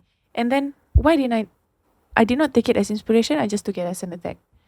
So that was the pattern that I recognized about myself. Yeah. Other people would have heard that and be like, actually, you're right. I want to do English, inspired. But I took it and I just, I just have that pattern within me that I knew needed to slowly heal. I cannot be like that forever. So when she said that, I was like, okay, if my anxiety is making me not sing, then I don't want to be anxious anymore. But it was still a work in progress. But I felt relief. Someone, that was before theatre and everything. Before therapy and everything. So it's like someone just sprinkled that, hey, if you're anxious, watch yourself. Sometimes it can affect you. That's it. That was all I needed. Because everybody else around me did not know what was going on with me. I was just, cannot say anything. Yeah, and then go on stage. I'm a performer. This constant big, small. Penat kan? So it was causing a lot of anxiety. Then I started working backwards, alhamdulillah. Yeah, then I sold out 2 Bobo night show. Why did I bring up Bobo? Actually, you must have loved that performance. I just truly enjoyed it. Yeah. Because I was hanging out with the musicians that was doing for Bobo and I just saw them jamming, man.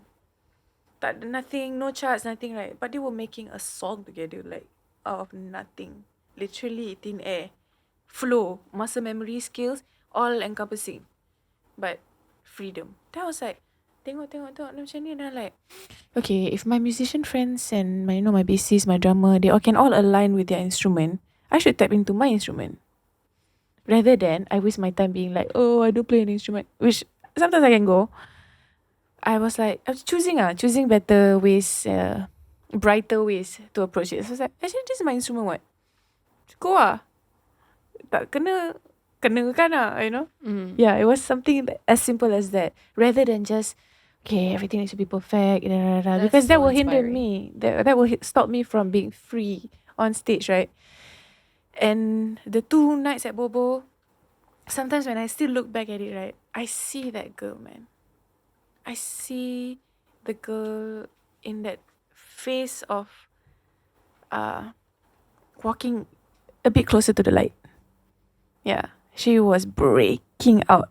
It was a world that I did not want to be in, that my skin was breaking out, babe.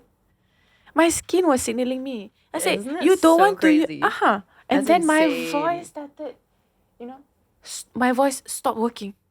Because my body wanted me to acknowledge it. My physical body is very more sensitive, I would say. So it will protect me. I feel like it has been protecting me. When I broke out, it was a sign. When I sakit tekak, apa sakit ni semua, it was all a sign for me to step up, find new ways to approach life. No more taking the thing and until when? You deserve happiness, So today I sit here and I can still remember, I tell myself, hey, identify the enemy. The enemy is the whispers of shaitan that wants you to go back to your old pattern, wants you to take everything people say and just make you insignificant. You're not enough, bro. This guy deserves, this guy deserves someone so much better, someone so much more this and that and this and that. Everything that you're not, he deserves it. Why? Wow. That Satan, bro, is subtle. But sometimes the whisper and our desires to act upon those whisper has been too dah ketat Bergabung dah terlalu lama dah. Dah meletup dah macam ni So nak kena slowly untangle. So it takes time to untangle and detach yourself, or even just to be able to recognize that it's the whispers of shaitan. I think is just the most beautiful inspiration Allah can give anyone, because a lot of people, me included, walk around very mindlessly. Yeah. Tapi mindless. No, La, Tapi macam kadang-kadang macam bila terduduk je and just figuring out macam, or even in the gym, nak do one more rep. Just a quick thought of Satan going tak payah buat core, Okay, kau buat core, tak payah buat cardio. It's all Satan. Dia tak nak kita slay, babe. Dia tak nak kita slay. Satan just doesn't want us to do crunches, No. Satan's just eat the chips. Just go back home lah. Sleep lah, babe. You're tired lah, babe. You're tired lah, bro. Just Go back home babe. and look online, what are they talking about? Yeah. Shaitan doesn't want us to slay. Tak nak. Yeah. Dia Shaitan also paling runs dengki. Pop Crave's Twitter account. Siapa? I'm totally kidding. Shaitan runs Pop Crave's Twitter account. Maybe. No, but that's my whole FYP, right? No, I get you. I totally understand, because it's we're constantly exposing ourselves to so many different types of things completely mindlessly. Yes. It's why is that? Hypnotism. Yeah, but it's a practice. It's really a practice of disassociating, reframing Yeah. every day. This, taking something good and killing myself with it, is also a practice. True. Yeah. And I have gotten really good at it. Macam just convincing myself that I am not good enough. I'm so good at it. Satan is just this one? No, I don't have to be here. I don't even really need to whisper. Yeah, Just she got it. So I now get you. So macam, now I got unlearning or parenting yourself, all this kind of self-help stuff. It helps because it's okay, I'm literally not married to anything. I can die at any moment. So I don't have to be attached to my past. Neither do I have to be attached to my future. Tapi benda tu pun nak trust pun susah. Sebab kita macam, we're all about the numbers and the bag, I was thinking macam before I hijrah ni pun macam, kalau I tak dapat show macam mana? Yeah, because I've been getting all the editorials in Singapore. Yeah. Doing all the editorials, all the big brands. Alhamdulillah. I guess. Entah lah. Macam, bukan macam after October 7 especially, I'm yeah, no, I get nothing lah. These are all just dunia. But I had that thought lah, macam kalau I pakai tudung, nanti macam nak buat editorial, or like will brands feel like, oh, there's a wall now, you know? Sure, I think there will be a certain set of boundaries that I've set for myself. Tapi I was thinking, tak apa, rezeki pun tak salah alamat. I think what's meant for me is way greater than what I'm holding on to. That took a lot of convincing. What is meant for you now? Like what's shifted? Like previously, what I mean, the thing is for me is that from hearing you speak, you sound like somebody yang selalu macam dimotivate dengan karya. And not really so much. I don't think you've ever sounded like you were super in it for the financial success, because you never sold out. Like you were always doing your own thing. Cult following je, sikit-sikit. Macam almost pop, almost cult. Macam I'm always in between. But worlds. But people, they love you, right? Because you have a really, really, really good voice and you deserve it and you've put in so much work for it. But what is it that you think has changed in terms of like what your driving force is creatively, musically, career-wise? I think the ability to communicate. Because last time, even when I was working with a live band, thinking that was what I wanted to do, memang it's cute lah, honestly. Now that I'm sitting here and I'm kind of almost seeing the decade pass, like right here, right? I had to go through all that, right? Tapi in the first few moments of when I baru nak start macam main dengan band, dulu selalu main -1 je kan. So baru nak start main dengan band, I still couldn't verbalize a lot of things. I mean, he's here. He knows. I couldn't verbalize a lot of things that I want. In a song. So I would confuse a lot of people. With my incapability. So I think it's just like about, if you can communicate, you can begin to just practice communication. You know? And of course in a nice way, not defensive way. Because sometimes macam, okay, you want the song to be like this, tapi macam the guitarist insists on playing like that. So nak gaduh ke apa? No, I'll just let you be.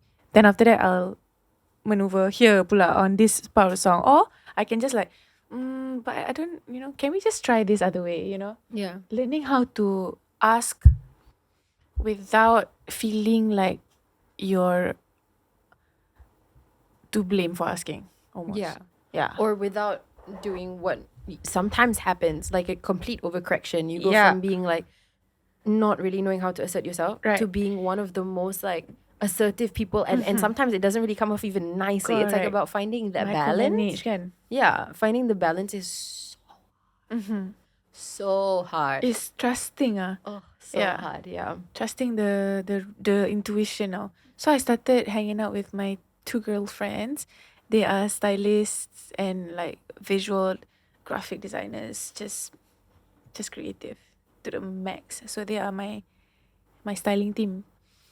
And every single time they go thrifting, they always, ni tempat macam, think bundle, right?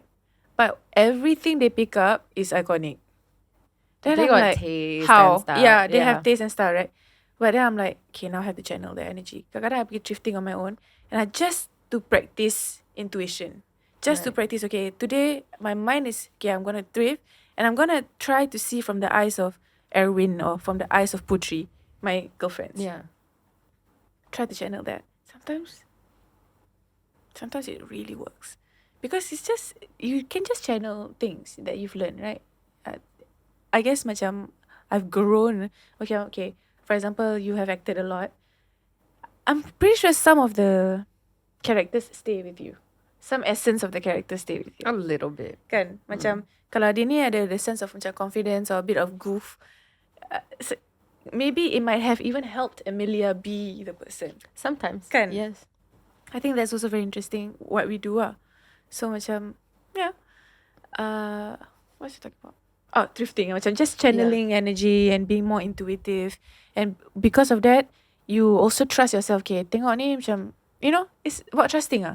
Styling is all about macam, not the voice of like, tak lawa, but rather, kalau tak lawa pun macam, how could I style it? How do you fix it? Yeah. Or how could like, I style it? not fix it, but like present it in a more stylish manner. Kalau tak lawa pun, letak balik move on, you know. Tak payah macam, tak payah invest in your weaknesses. But rather, just acknowledge, not nice. Or maybe just pick up, then, you know. So I think what I'm trying to say is like, practicing intuition has also helped, and also communicating has helped me find more people around me, has helped me attract more people around me that I think would be a bit more like-minded. Yeah, and a bit more macam soulful lah. That's something I pray for a lot. You know, I pray you show me a life of genuine connections and genuine friendships. Soulful ones that will guide me into closeness to you. Now I have friends, babe, that's like, kau nak buat show ni for the bag or for the light? For light. I was like, honestly, if I'm real, it was for the bag. But let's shed some light. You know? Understand. MashaAllah, like, I would have never thought I would be surrounded by people who would remind me in the most casual way, like, kau nak buat show ni kan? Okay, kita boleh buat show ni, tapi kau buat for the money or for God?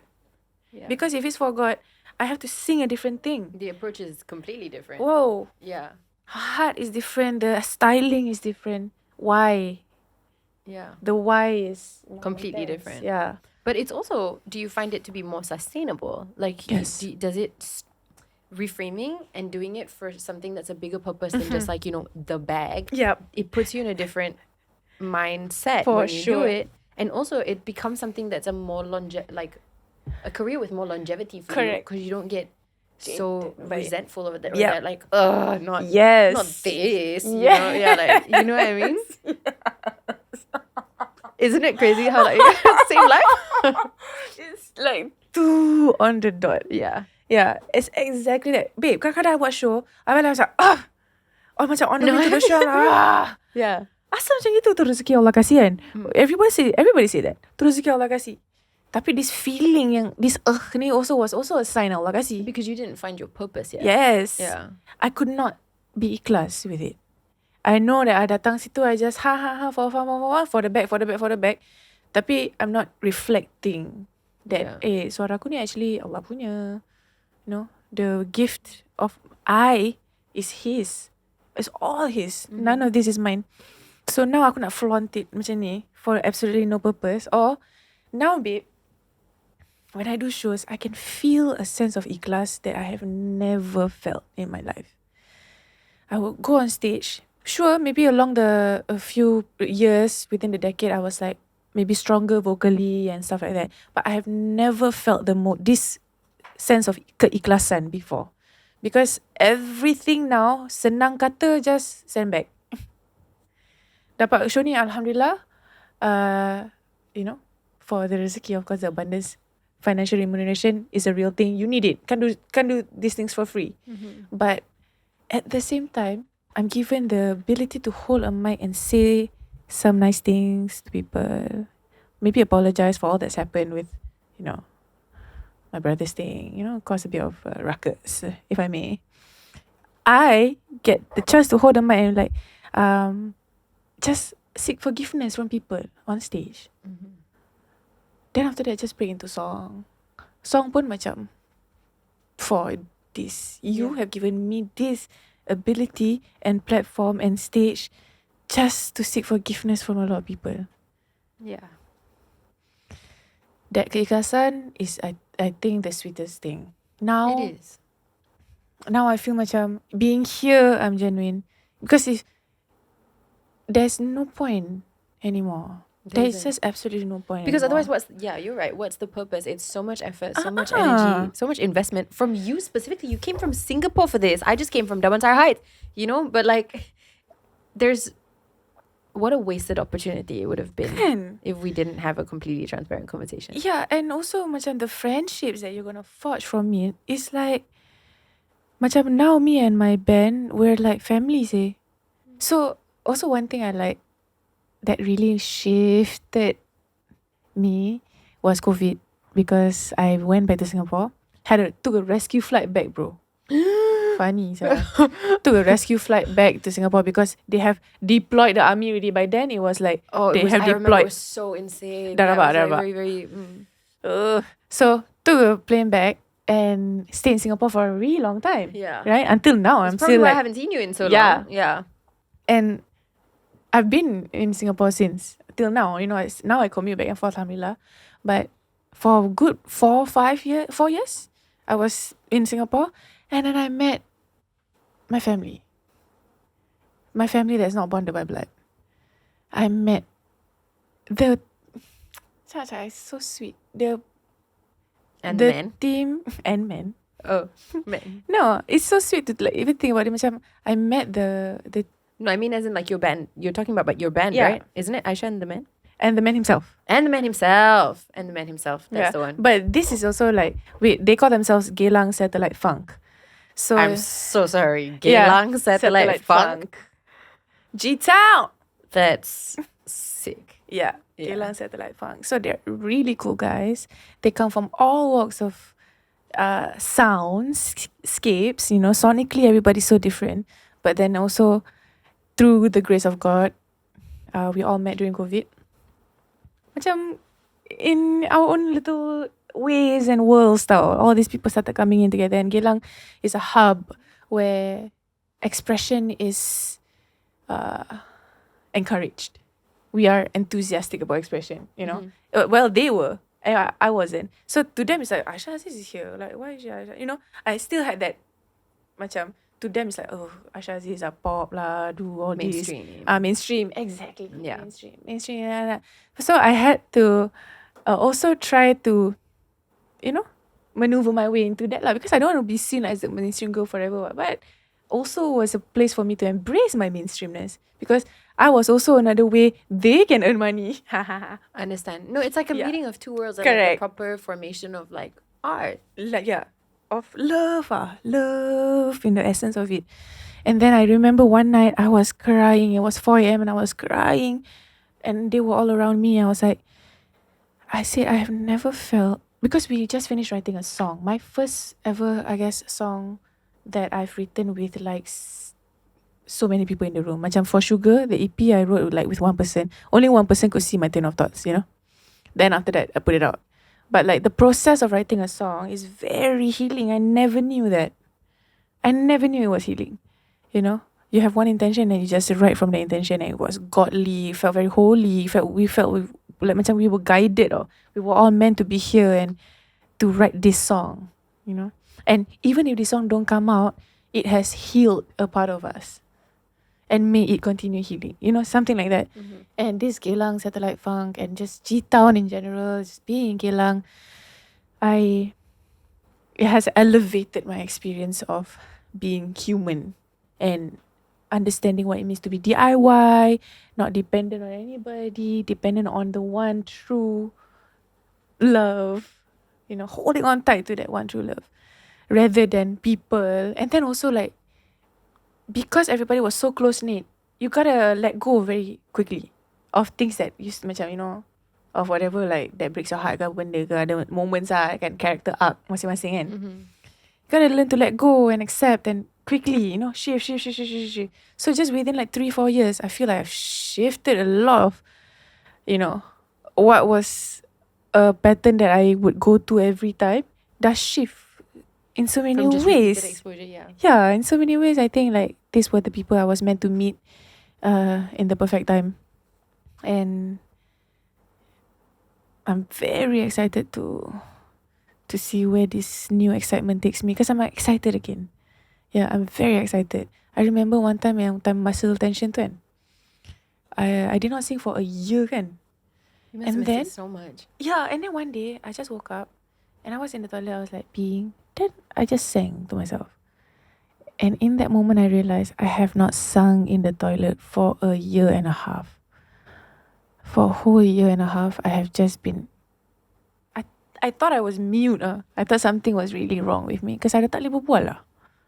Yeah, everything hurts. I have nothing for you, Then when I woke up that morning and I started singing to myself, I was like, that's been a while. That feeling of just singing at home like I used to, that was taken away from me for a while, just to be given back and be like, you miss it, right? So it's just like gratitude lah. And then now I'm just very excited with this whole new energy that I have, a bit more intentional, a bit more mindful, inshallah. We A can, bit more demure and I cutesy. mean, yeah, like I used to sing like this kan. Sorry. I used to always sing like this. Yeah. But now like, I can't.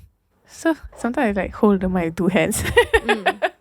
Understand. Because I was like, there's no man out here that I want to try to seduce with my movement anymore. The only man I'm trying to get to is the man himself, right? Yeah. So I just hold. And when I caught myself holding my mic like this naturally, I was like, wow, my body is accepting this. Yeah, my body is accepting the shift that I have consciously decided, as hard as it was, to pakai ni. Lepas umrah tu, I just tak payah buka. Umrah 14 days, done, right? I can balik, I can just buka apa. But then sometimes I was like, no lah, this is my jihad lah. This is my jihad. Because like, so many things happening in the world. My vanity cannot be part of this anymore. You know? Like, Yeah. I still wear makeup. I still love doing styling. You know? But is it really necessary, you know, to... This is a personal thing, I think. Yeah. But it was very interesting. Because I was like, I cannot go there to fight. And so this will be my jihad. This will be my form of armor for all the brands that, or all the people, I guess, that don't resonate or feel like they cannot support this doom that we're in. Then I do not have anything to do with you. You know, so that's my boundary. This is the healthiest boundary I've set in my life. And also the most clear, like, Intentional. So much clarity. yeah. And a boundary that I am like, yeah, don't cross it. MashaAllah. Yeah. Because sometimes I always tell myself, oh, kita create boundaries, tapi we don't really, macam, you know. It's very more ambiguous than we would Yeah. like to be able to do. Yeah. Yeah. Or macam, then we would like to admit, you know. Mhm. Kadang-kadang macam, oh, I've set my boundaries. Things you tell yourself that, but like, when it really happens, I'm like, did you really? yes. Yeah. So macam, this is now the first, I guess, of more boundaries that I'm setting for myself lah. Yeah. Yeah. And I'm really Interesting. happy for you Alhamdulillah. with it. Before we're done, there is something a little bit uncomfortable that I do want to ask you about. Yep. And I really apologize for this because I know that you've probably gotten this question so many times. I know where you're going. Like, I really don't want to be, I don't want to, but at the same time, I feel like it's important to maybe check in with you and see if there's anything that you have left to say in maybe a less judgmental space. And like, also a disclaimer for everyone out there, like, and this is just my perspective, right? Like, you are your own person and not responsible for the actions of your brother. Of course. However, I understand also why people would look to you for some sort of clarification. Of course.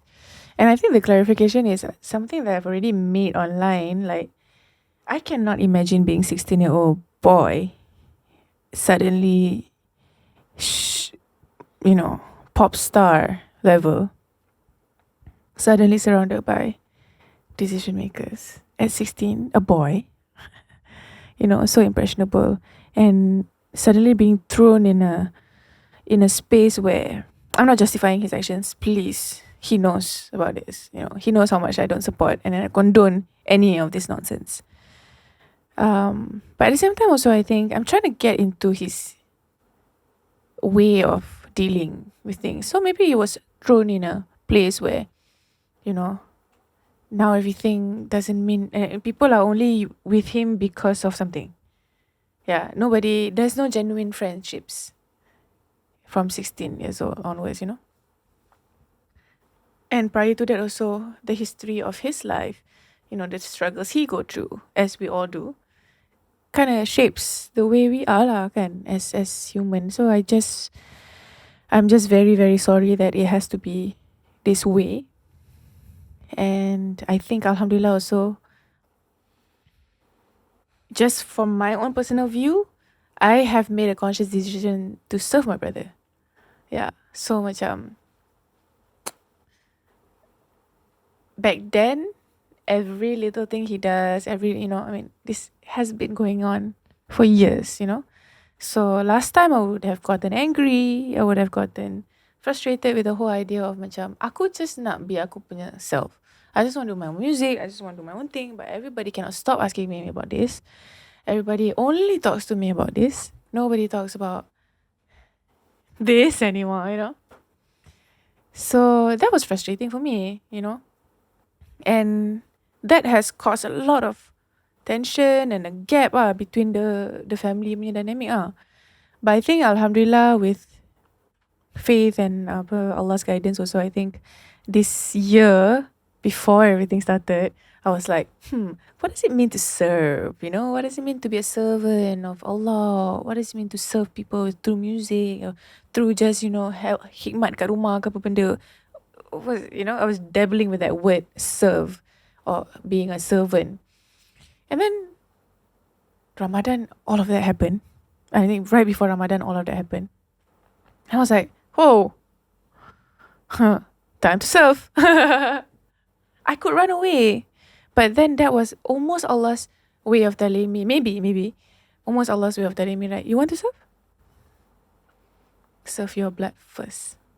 Serve, see how much you can. It's not your fault. None of this is your fault. Yeah. But how can you be there for him? And so many, in that sense, some random pakcik will tell me like, don't let go of your brother. Then missing. Or sometimes like, be there for him. Yeah. Just macam signaling to me. Yeah.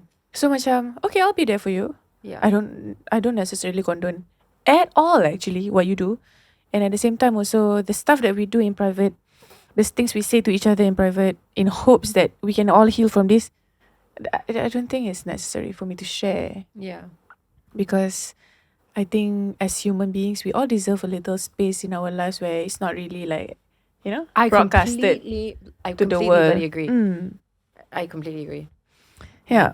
So macam, I'm sorry that this is happening. But it is a test for all of us. All of us. Me, my mother, my brother, my sister, the netizen, the other side. Test for everybody, man. And when it happened during like macam right before Ramadan pun, I macam, oh, so throughout Ramadan everybody only had that to talk about. That was heartbreaking. Korang cuma bawa pasal ni benda je time puasa. Where is the spirituality we were all talking about? You know? That was very heartbreaking. But again, Allah is showing more and more, you know, unveiling a lot of things. Macam, yalah, maybe you can look the part, but sometimes you don't act the part also, you know? And I can look the part, but sometimes I don't act the part. So macam, I don't know, man. I think I have a lot to say, but I always feel macam I cakap dengan Allah lagi bagus lah. Especially when it comes to this thing, because it has blown completely out of proportion. Now my mother's involved. It's like picking a fight with a 57-year-old woman also macam, interesting. You know, people picking fights with my mother, you know, like young people picking fights with my mother. I'm like, are you guys so free? Do something else. You know, tapi tak apa, it's our test. So I don't know how to answer this, honestly. No, I totally understand. I think it's just like, if I can say anything, I cannot imagine what an impossible situation this is for you to like even brain because of where you are placed in this situation. And like I play a very neutralized role, you know, like the thing is maybe everybody thinks, semua orang ingat yang kita ni side Alif yang ni tak sepatutnya side pun kita side. What do you expect? I tak faham apa yang you expect. I think, to be honest, babe, they expect like a proper like condemnation of him. Right? Which in my opinion, like as a completely, this has got nothing to do with me. I just wanted to talk to you about your career, to be honest, but I just don't want to get into trouble if I don't ask the questions people want, or we'll both get it if we don't speak about this, right? But for me, I think that like it's very easy for like even for myself as a viewer of this situation to be completely condemning your brother. Oh yeah. Yeah. And having said trust me, we have. But having said that though, it's like to see you as his sibling have grace for him. I think it is unreasonable, regardless of my personal feelings. Yeah. Right? It's unreasonable to have an expectation on you to condemn your flesh and blood. Yeah. And because why? Because you are somebody that in his life designed to provide him support, not to say that everything he does is right. I'm not right in everything, but I want my brother to support me.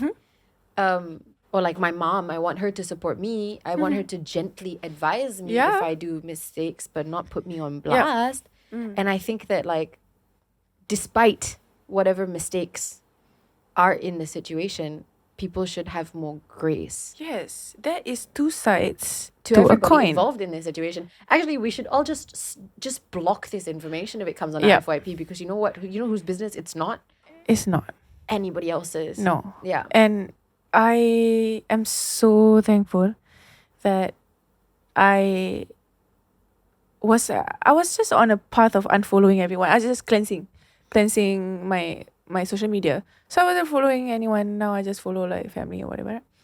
So in that process of unfollowing people, it just made me realise macam actually benda ni semua tak perlu. But people like tabloids lah, okay? People like to feed onto these things. They like to read. That's just the nature of, I guess, human beings. But I am so sorry that is our nature, because we can be better people, honestly. And I macam dah tak boleh bother anymore that if you know the full story or not. Because you guys clearly don't want the full story. Right now, the story is just one-sided. But you don't want to know the full story. That's the thing. So, kalau you tak nak tahu, actually, I pun tak nak bilang. Pasal tu, I orang. I ada banyak sangat things to say sebenarnya lah. Kan? If I want to set things straight, and if I wanted to help, bukan not even to help lah. If I just wanted to add on, I could. I ada banyak things to say sebenarnya. Banyak. Tapi ni semua aib. And like, I want to leave it to Allah to show what needs to be shown. It's not my space to say, kau tahu tak, dia ni sebenarnya gini-gini. Kau tahu tak, dia ni sebenarnya gini-gini. Tak payah. I didn't have to do that. Yeah. But it was necessary for that whole thing to happen, because it is scary, actually. Like, sometimes when I think about it, right, macam, kadang-kadang when I look at my brother, I really pray, like, macam, don't hurt anyone, you know. I don't think, like, macam, how do I get to him, you know, to like really, don't hurt people, in general. But, oh man, it's such a, everyone's heavily tested this year, so. Yeah, that was insane. Yeah, so I macam, I don't have to add to the noise by sharing aib dorang. Aib the other side. That's the one thing that I completely sokong with 100%. Yeah. You know, I'm actually pretty good friends with Bella. I really like her. We've never spoken about this situation in detail, by the way, me and her, but we are good friends. But I think that like the thing that I would say for everybody involved is like, no, there is no winning. There is no winning. There's no Everybody winning. loses, like when you make it public. Exactly. Because unfortunately, people's opinions are not, there's no way you can communicate every single aspect or detail on either side of this bloody situation, right? Like, she can't tell her entire side of the story. Yep. It would take as many years as it took for her to live it. Exactly. And neither can you, and neither can your brother, and nobody can. And so everybody just needs to not talk about it publicly, because nobody's gonna win. Nobody's gonna win. Yeah. And honestly, it's like airing dirty laundry pun macam, I like, okay. Yeah. Yeah. Because agree. it hurts the family. Yeah. You know, when the everything is being aired or allegations being mentioned purely from one side, you know, and elements of other things who were already on their side supporting it. So I'm macam, this is a serious case of kena test lah. This is a serious case, because every time I wanted to say something that is very mengaibkan, something stops me. Something stops me again and again. Again and again, I'm being stopped by jangan invest. Because if I invest, I will stoop to the level of, hey, please look at me too. Like, I'm not, you know, I cannot play the victim. Because we are not the victim.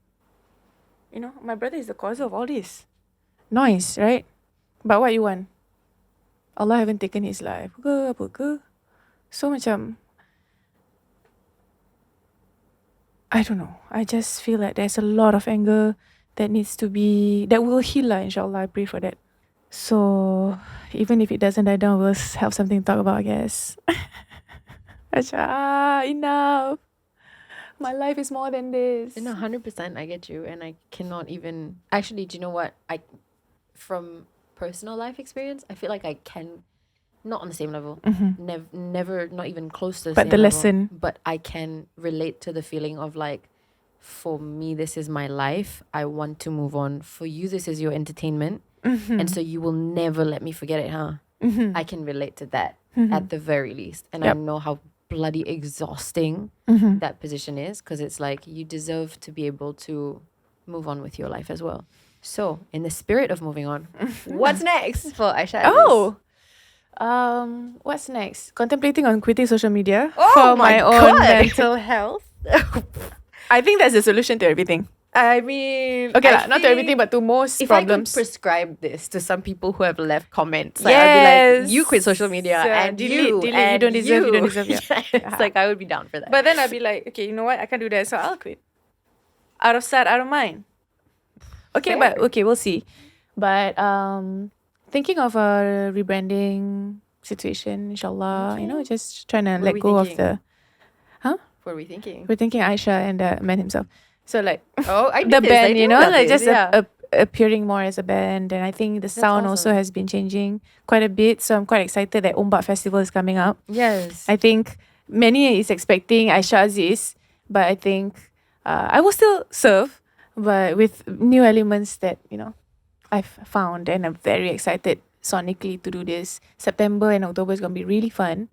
A couple of shows here and there. Many internal things that I am trying to manifest this year.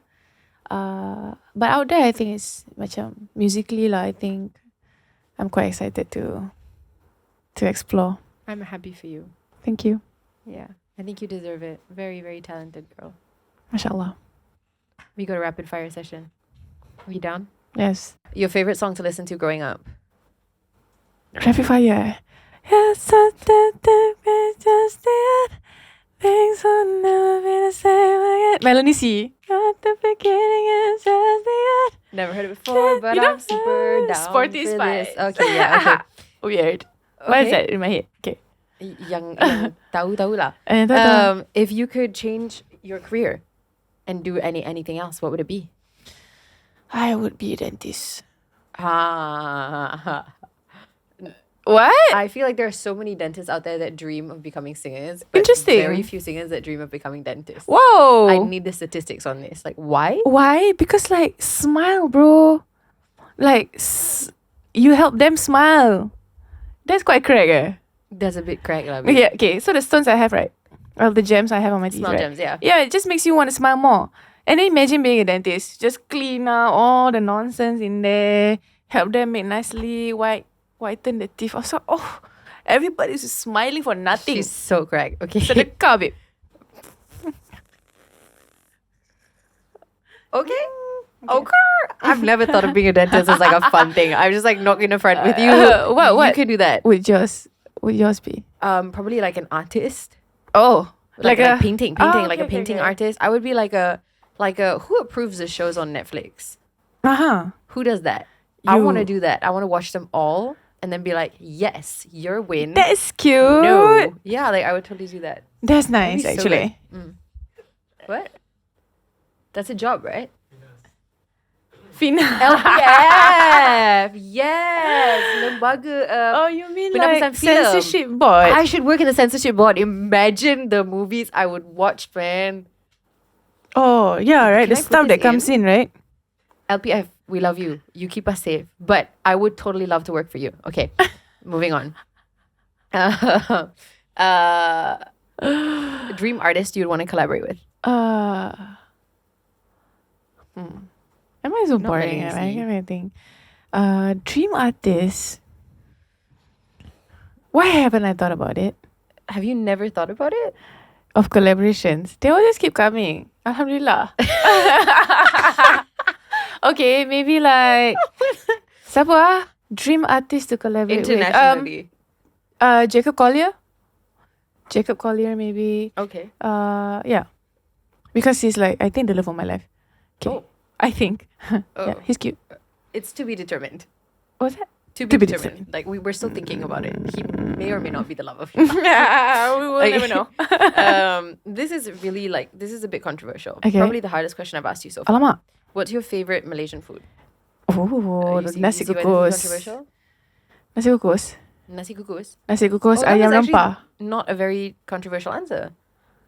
Because What if you, could for it be? example, if you went for like chicken rice or something like that, Which one's better? then you would be admitting it's Malaysian. You see the angle. Right. But I have good chicken rice in Singapore. Then have Chicken I rice here. tasted better chicken rice here? Where? Down the road. I babe. just leave it to the question. Have I tasted better chicken nasi rice? kukus? Yes, you have. Nasi kukus rempah. Okay, Slap. it slaps for sure. Okay, last one. Favorite joke. This is the one I asked you before. Favorite joke. I didn't Yeah. think about it. My favorite joke. I'm so sorry. I don't. This is something that you ask everyone, right? Do you ask everyone this? Yeah, I do. Okay. My favorite joke. Timer going. Oh, this is so I bad. can't think.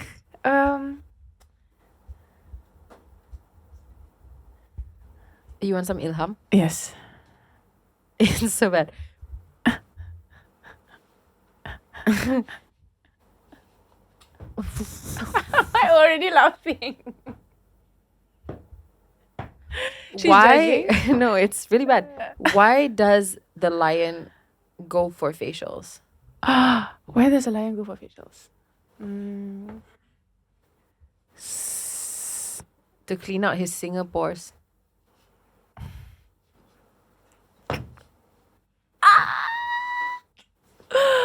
I love that. To clean out his Singapore. Get it? Hey, that is like the best. You know, it was a National Day, 9th of August. So that's the best joke for Singapore.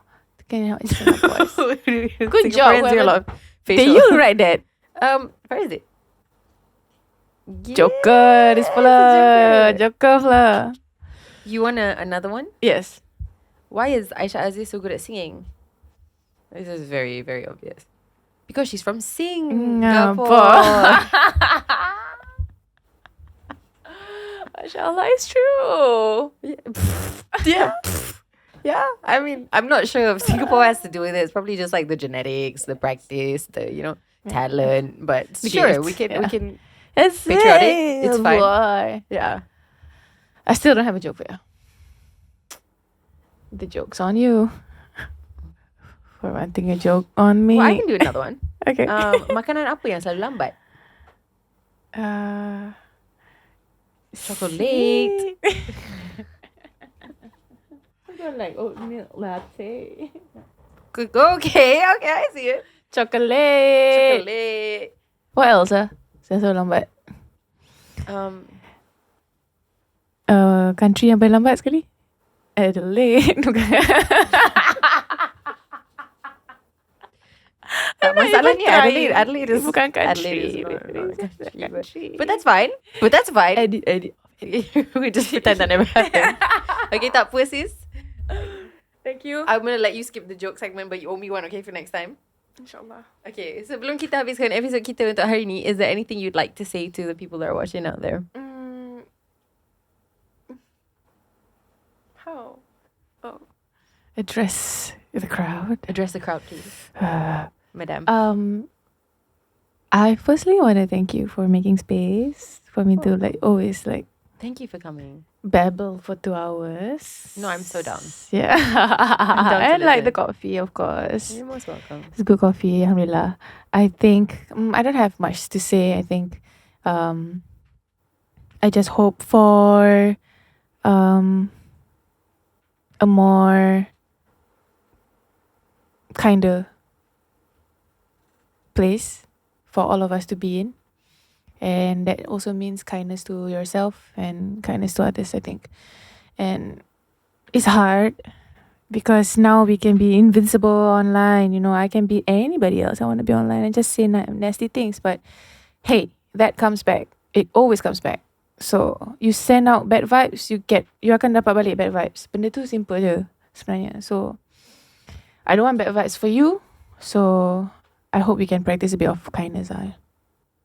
and world peace. Wow, that was the most politically correct, like politician, like we all vote Aisyah Aziz.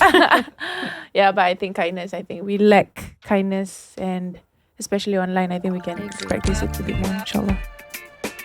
Alright guys, thank you so much for watching. We'll see you next week, same time, same place in Studio Sembang. Alright, bye. Good night.